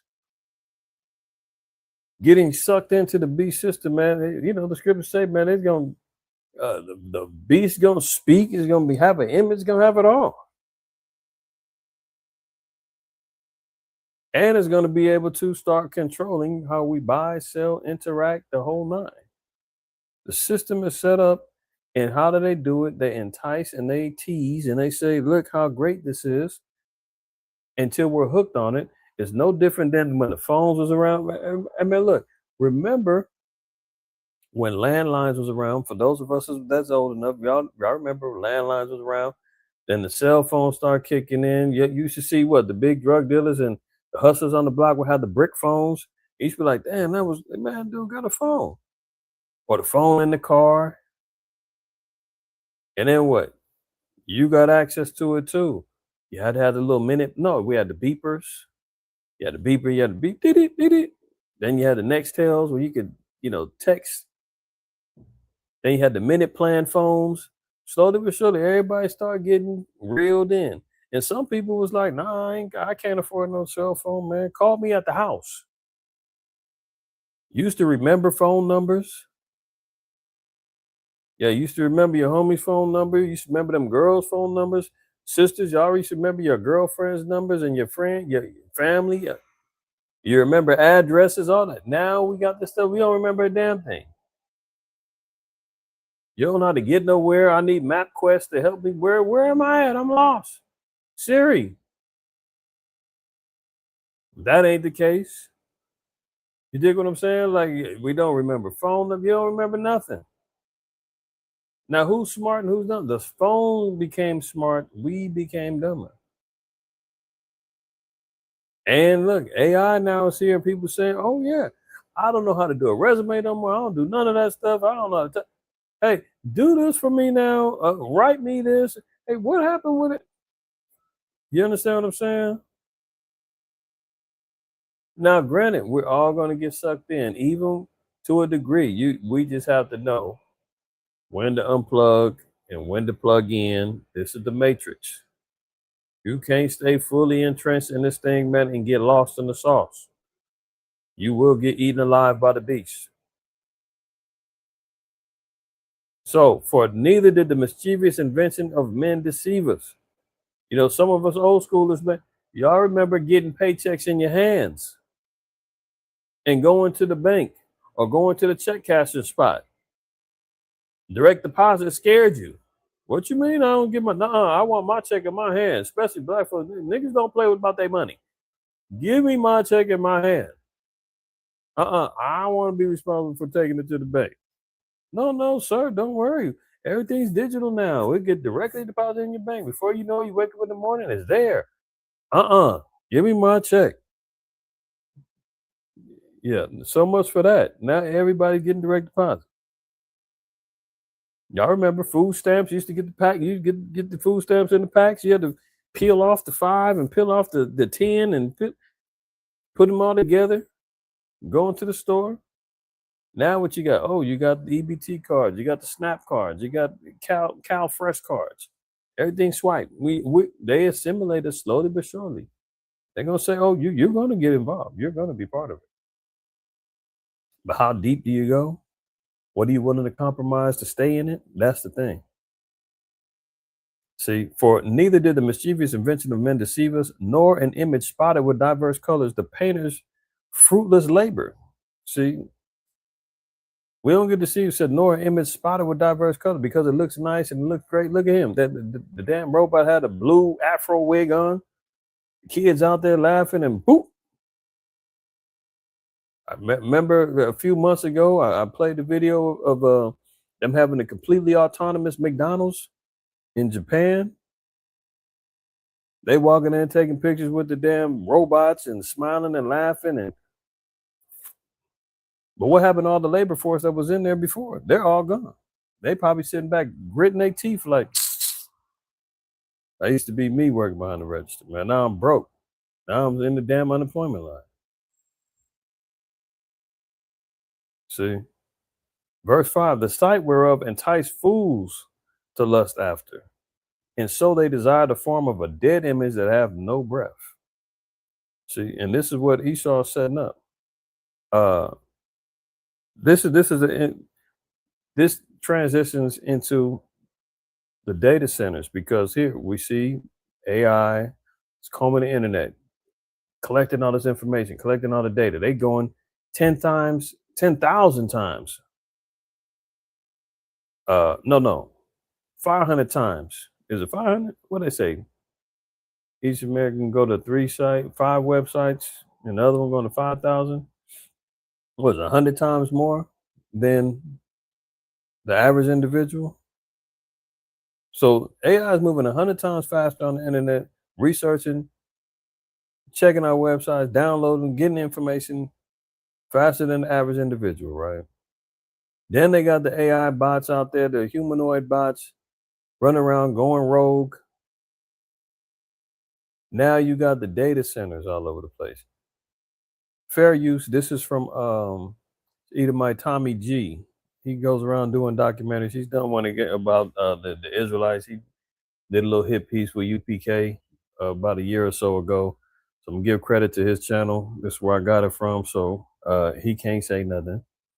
This is Tommy G's YouTube channel is where I got this from. But he did a really good, insightful piece on the data centers. And this one in particular is in Wisconsin, but they're building them all over the place.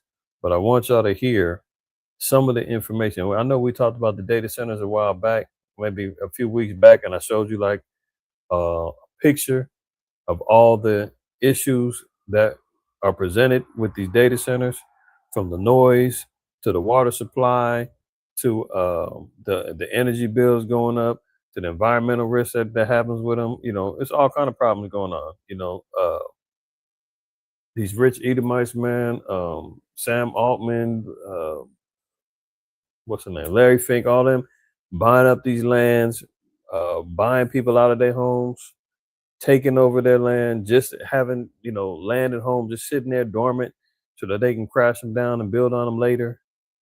You know, it's some wild stuff going on. But check this out, and then we'll talk about it in a minute. My name is Ben Green. I'm an assistant professor at the University of Michigan School of Information and the Ford School of Public Policy. So data centers use a lot of water, primarily for cooling. You know, developers will talk about things like closed loop systems. I think that does reduce the water use of the cooling. What I've seen is more than half of the water use of a data center is not directly in the cooling, but is in the generation of the electricity in a power plant that is then used to power the data center, provide the electricity for it. And as these spurt up around the country and more of them grow, what are the potential implications on our water supply of this? These data centers are just generally draining the water supply and could lead to issues where, you know, there's not enough water, and it's like, does the data center get water first? If there's a drought and people are being told to limit their water intake, not to water their lawns and so on, or data centers. Now, mind you, I don't know if y'all remember, but I played and showed a map and an article showing that the Midwest is already in the drought. California's already been in the drought. So you're already depleting. Hold on. Let me see.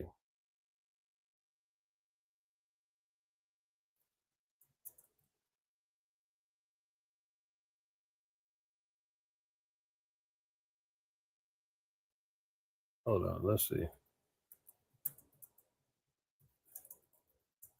Let's see if we can find a drought map.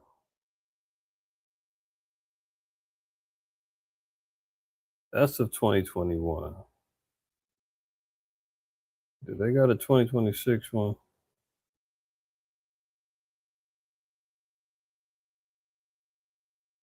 Yeah, look at this. Consistent adjustment. This is as of.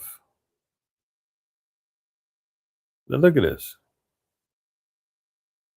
The brown area is where drought persists. It's constant drought, right? All this area, we're already talking about a third of the West Coast and up north and in the Midwest is already in the drought. Now you got over here on the East Coast, you got a portion on the East Coast that's in a drought. Now you got the tan part says drought remains but improves. So you got Florida, you know, the Carolinas, parts of Texas, all these areas over here, Nevada, Phoenix, Arizona. It says that the drought is still there, but it's improving. Green area says drought removal is likely. Yellow is drought development is likely. So the yellow area is where drought likely is going to develop. Very rare in spots that there's no drought, right? That's the least of it. So the majority of America is in a drought in some form or fashion. Now here they go building these data centers to drain more water, where water just is at a scarcity at this point. But let's continue.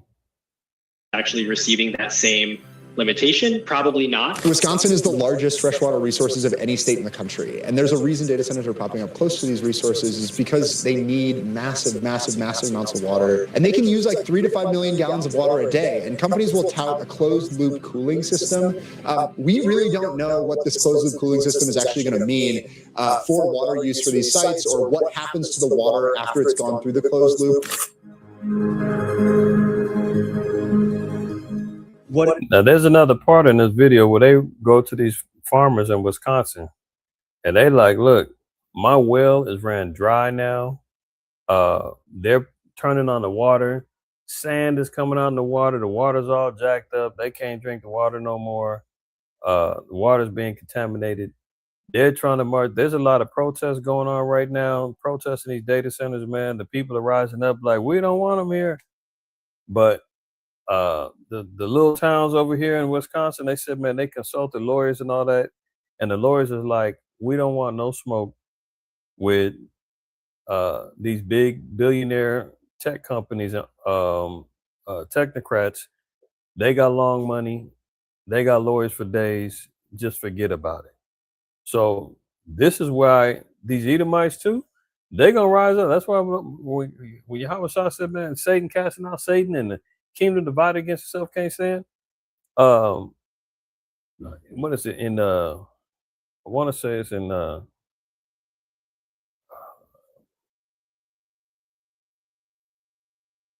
can't remember what scripture it was, but it said that the Egyptians are gonna fight the Egyptians. Basically, man, American against me.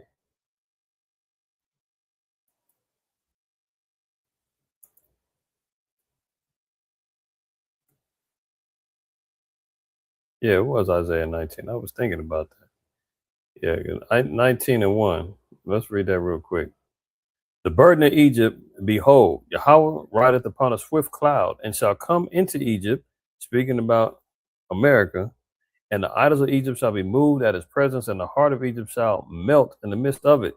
And I will set the Egyptians against the Egyptians, and they shall fight everyone against his brother, and everyone against his neighbor, city against city, and kingdom against kingdom. This is always the precursors, man, to the destruction that America's gonna go through, because look, all these Edomites, man, they mad at their own government, they mad at their own people. They're gonna go at it with them. Then you still gonna have the extreme right wing that's gonna go after the blacks and Hispanics. It's gonna be all hell breaking loose in this place. You want to talk about survival of the fittest, kill or be killed, law of the jungle type stuff? That's what it's gonna be. 2 Ezra 15 tells us a man's gonna desire to go into a city and not gonna be able. People gonna be breaking into each other's houses for lack of bread. Men is gonna be in fear. The plagues of Egypt gonna come back as before. All of this stuff, right? But this is what's getting the flame lit. This is what's getting the people upset. This protest going on all over the place. People saying, get these damn centers out of here. I can't sleep. My bill is up. You're taking all my water. And they game them too, because they go to these small cities. They go buy up the land. And now you got these particular cities that don't have a lot of employment opportunities, and they go tell them, hey, we got plenty of work over here to come work over this data center. So now it's like, old school Detroit, everybody working at the factory. But guess what? Once the data center's up and running, thanks for your service, you're out of here. They firing people, letting them go, and then they have a small crew that maintains it, and the rest, AI gets to run it on their own. Potentially, they said it could potentially run itself eventually. Now they got people out there with no damn jobs. They were so geeked up to have, oh man, they building these big old centers here. We about to make some money, finally get some good jobs. And once it's done, they're out of here. And now they ain't even doing that. They hiring private contractors, people coming in from outside of these cities, building up and bouncing. So there is no winning for this. This is why the people is pissed.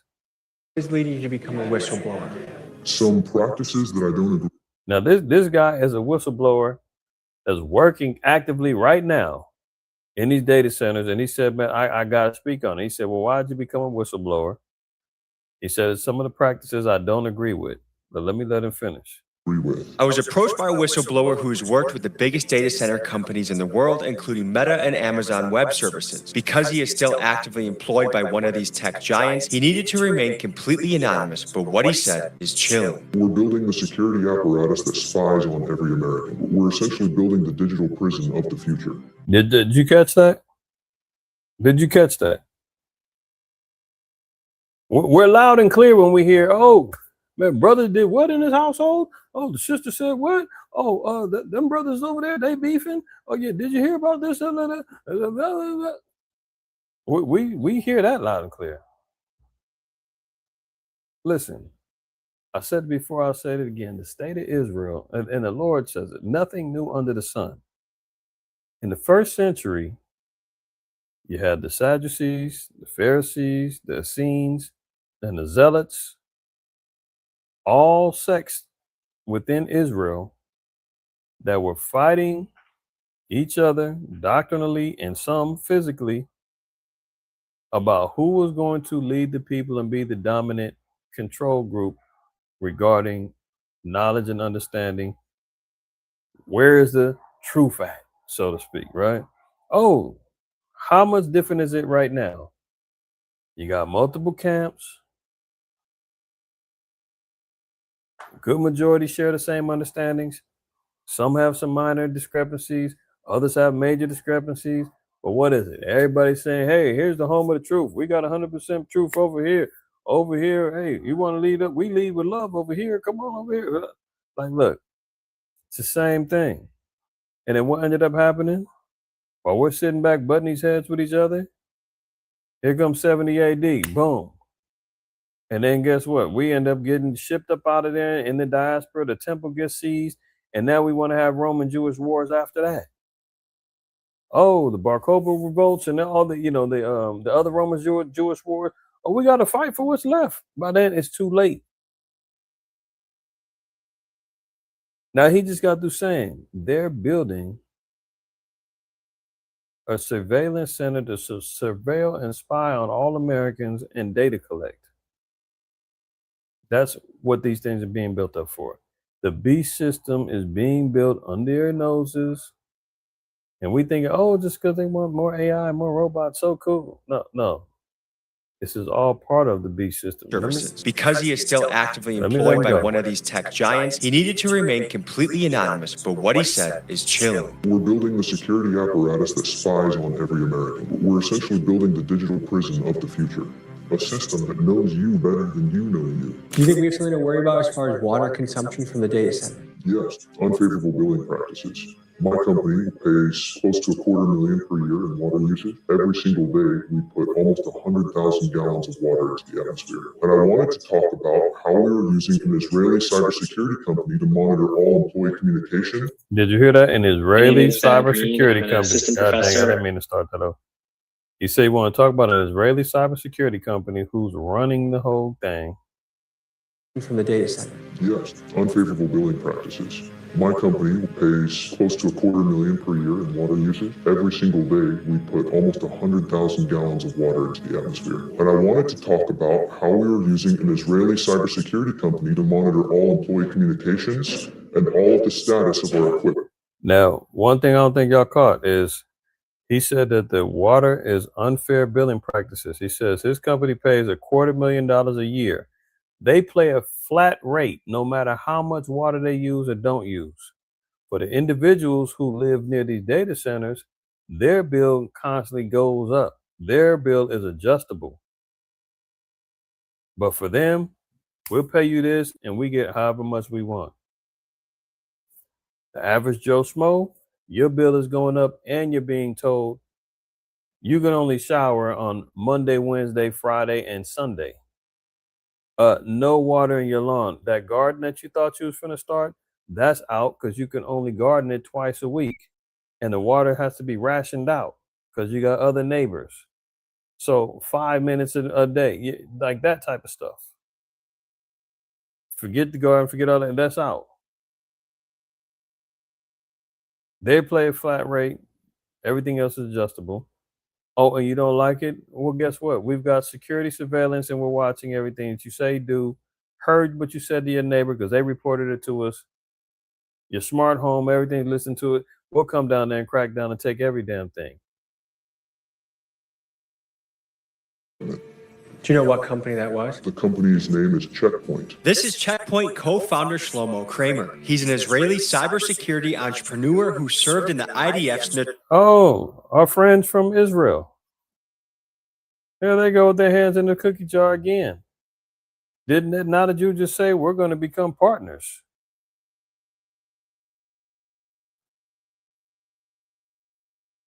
Notorious Unit 8200, which is the equivalent of America's NSA and is Israel's most elite cyber warfare group. Here's what he said on national television about free speech in the United States. It's time to limit the First Amendment in order to protect it. This Tel Aviv-based company is used by... Do y'all remember me playing that video last year?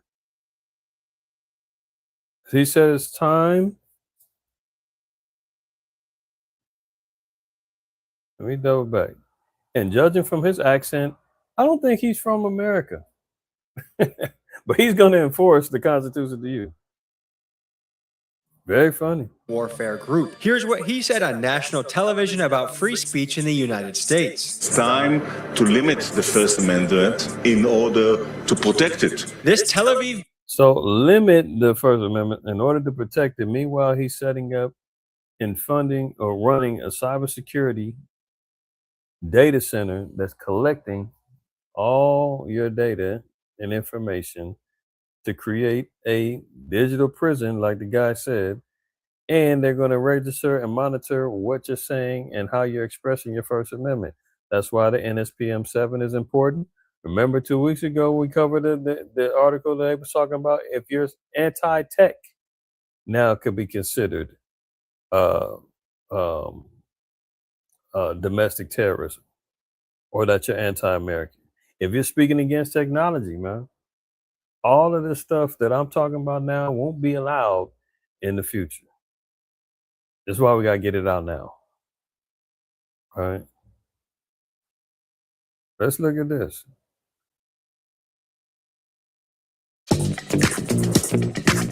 So the data centers is up. Postmates, we get more of Humanoid LA. robots is up. My pitch to a PM who wants to join BAM is always that I think that you can be bigger than what you are now.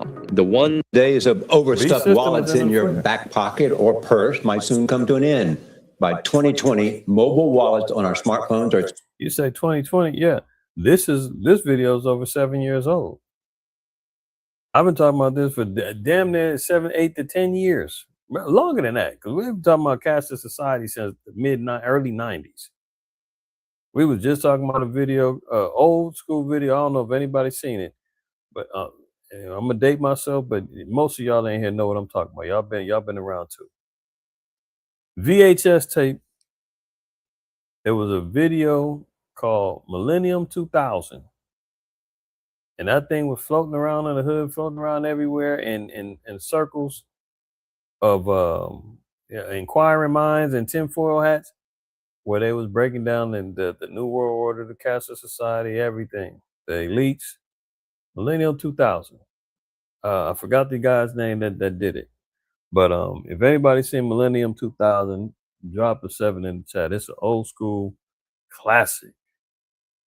But they were talking about cashless societies back then. They were talking about in that Behold the Pale Horse that I brought out multiple times. That was he wrote that in 1990.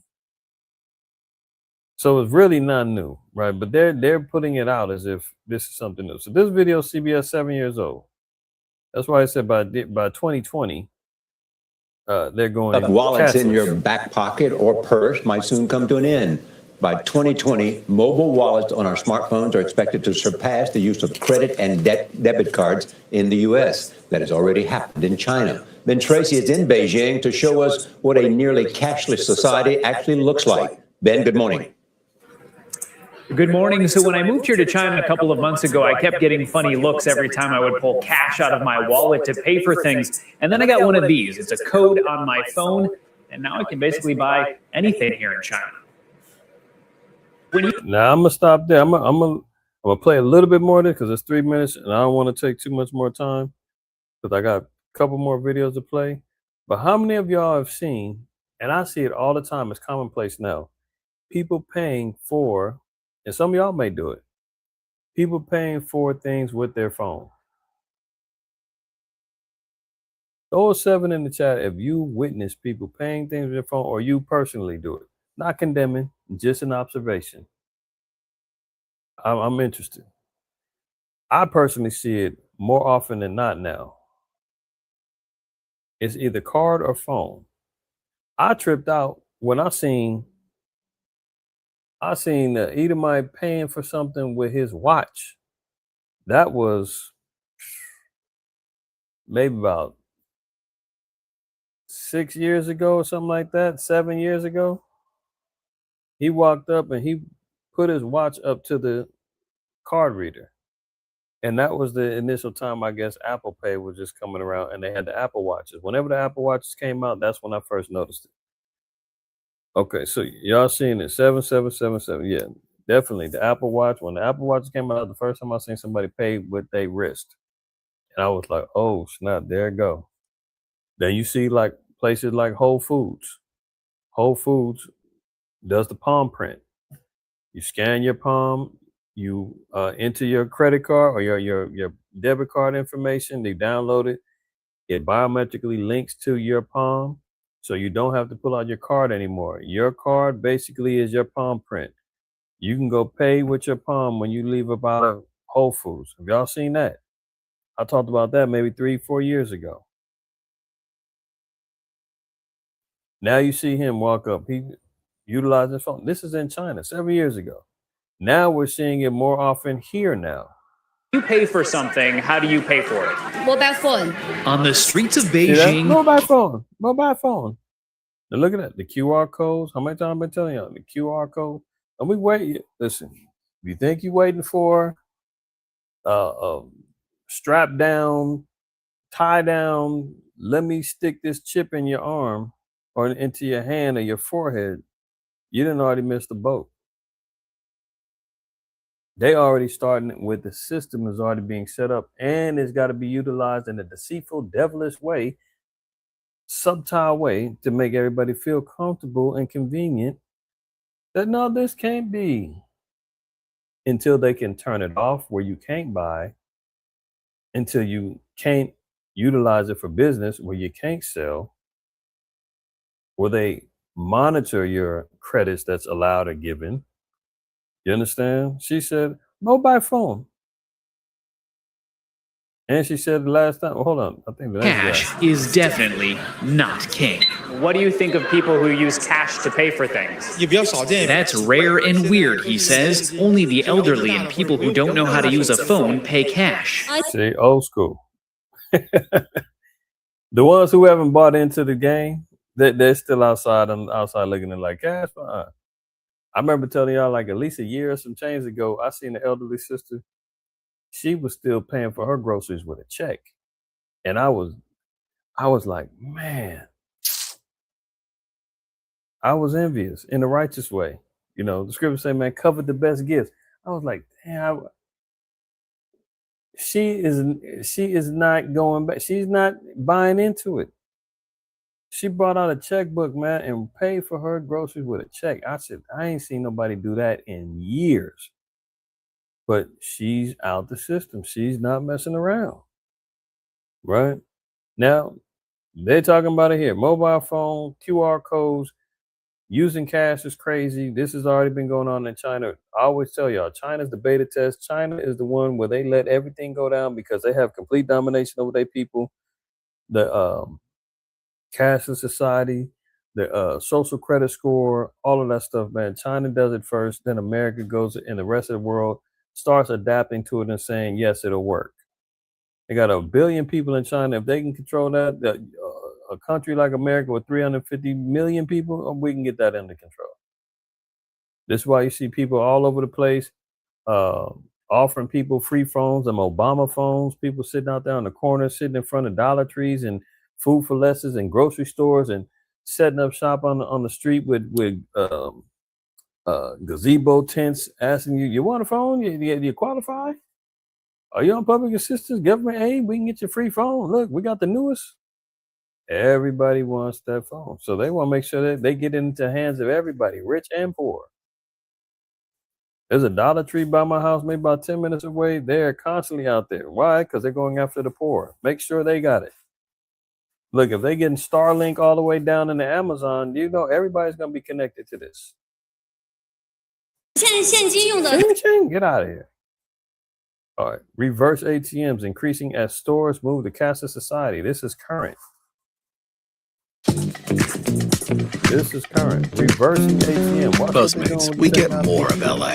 Things are changing fast in this digital world, so much so that a growing number of businesses will not even accept cash anymore. Yeah, they are starting to set up reverse ATMs that quickly turns cash into a prepaid debit card to be used on the fly. And Dre Clark explains from New York City. Dre, I've never heard of this. Mitch has never heard of this. What's it about?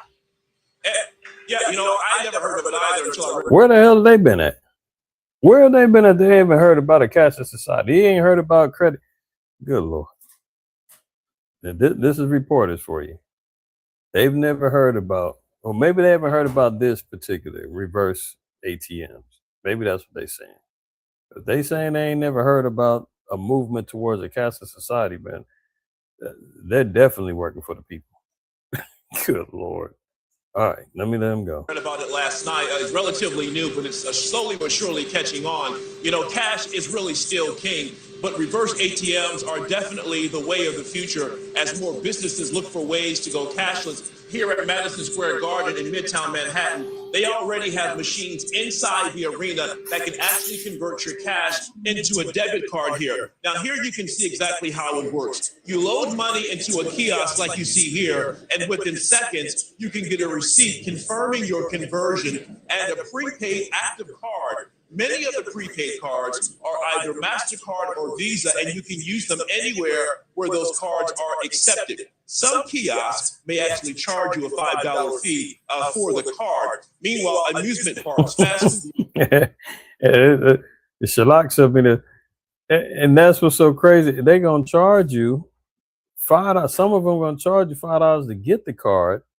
So you gotta add another $5 onto the money that you put onto the card because the store that you at won't take your cash.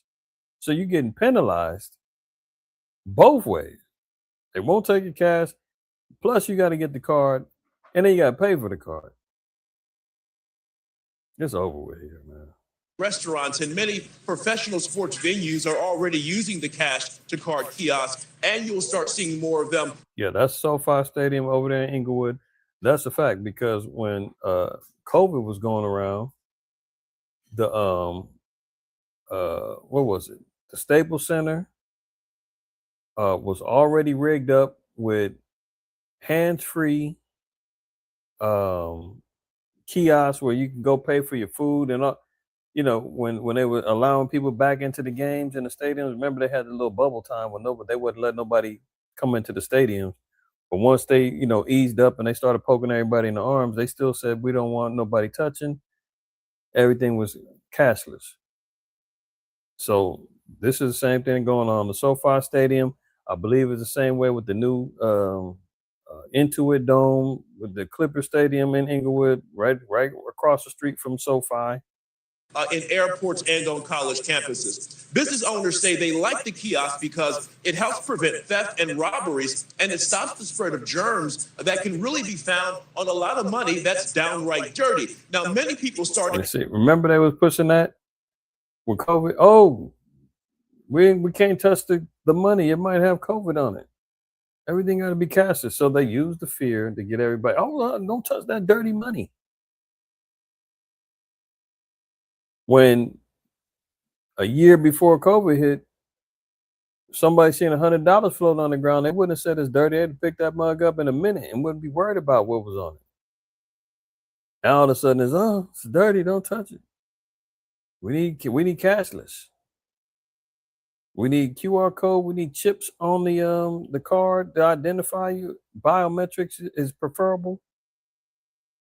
Going cashless during the pandemic because they did not want to touch money and coins, fearing they could contract the virus. Meanwhile, cities across the country like San Francisco, DC, Philly, and New York, they actually have bans on cashless businesses. So business owners by law cannot refuse to accept any cash from a customer. Also, get this, the FDIC says up to 5% of U.S. households, or 6 million Americans, are considered unbanked. That means they don't have either a checking or savings account.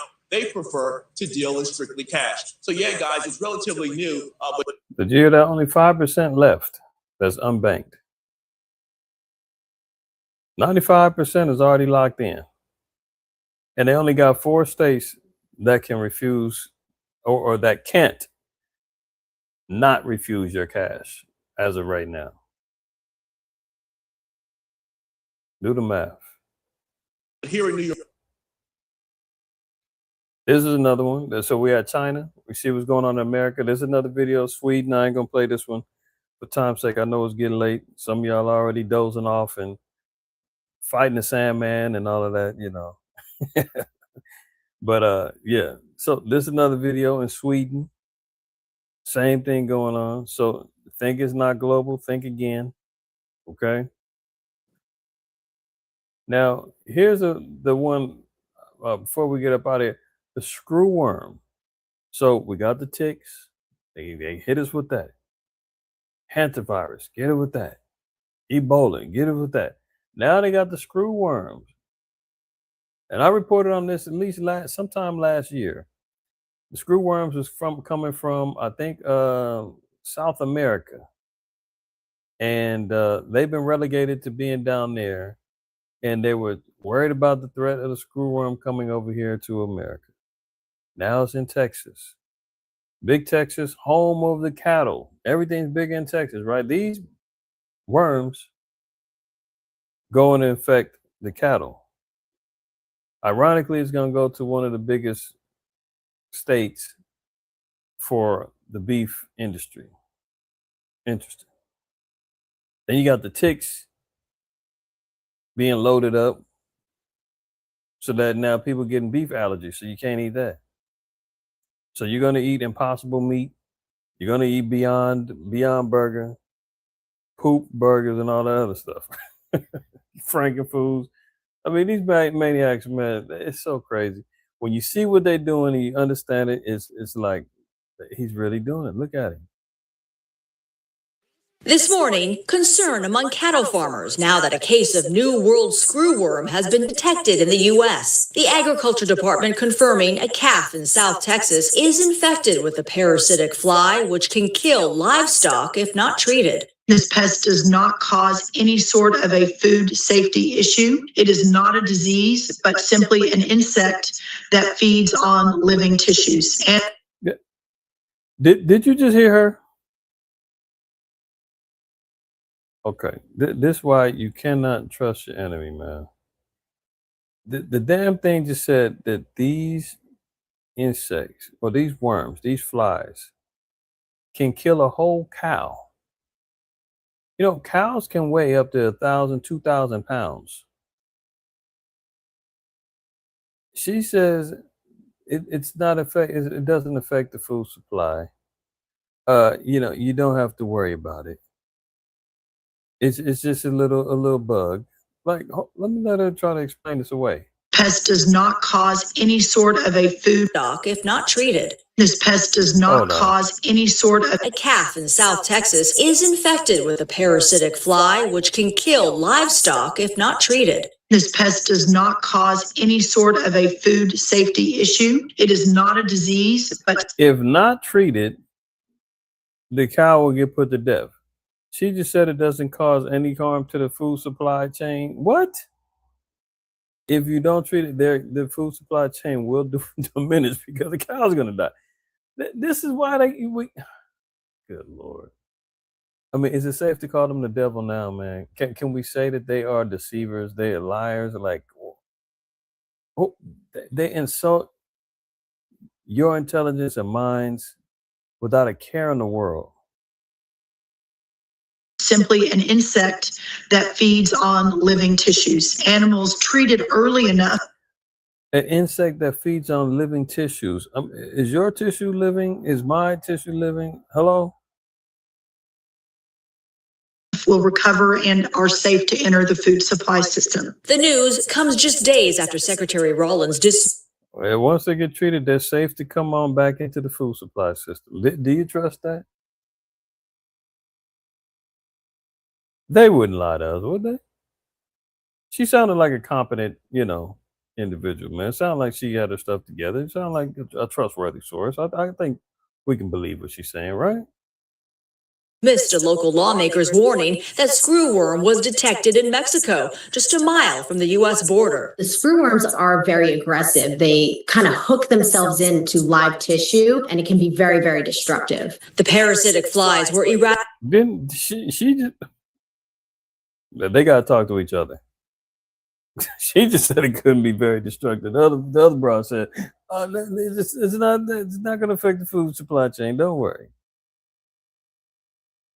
Eradicated from the U.S. back in the 1960s. A human case was confirmed in an international traveler last year. That person recovered. This is something that sounds very scary, but the threat to humans, especially people in the United States, is very, very low at this time. People who are at a higher risk are individuals who hang around livestock. But one major concern is the beef industry, which is already struggling. Beef prices are up 13% in the last year. One factor, fewer cattle. The U.S. cattle herd is at a 75-year low because of extreme weather, high feed costs, and industry consolidation. The screwworm could make matters worse. Since cattle are much bigger and much slower to reproduce, it takes many years to fix the problem.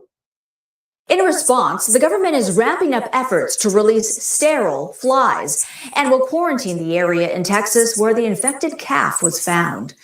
So the answer is GMO flies, lab-grown flies, sterilized flies so they can go mate with the screwworm flies and sterilize them to cut off the population. Now, you can't make this up. Get a lab-grown GMO fly. They go late with the infected fly after it's already done the damage. We already see that the cattle industry is taking a dive. You wonder if it's being targeted. You're hearing about from the food processing center plants getting torched up, farmland getting seized, data centers getting plopped all over the place, man, where, farms now are getting pushed out the way and their water supplies is getting dwindled and the farmers is struggling. Especially that was one of the highlighted areas in that video from Tommy G was in Wisconsin, and the farmers over there that's suffering, let alone the diesel prices. Bill Gates is sitting there rubbing his hands going, yes, all the farmland that I bought, all the GMO frankenfoods that I'm building up, everybody's going to need it.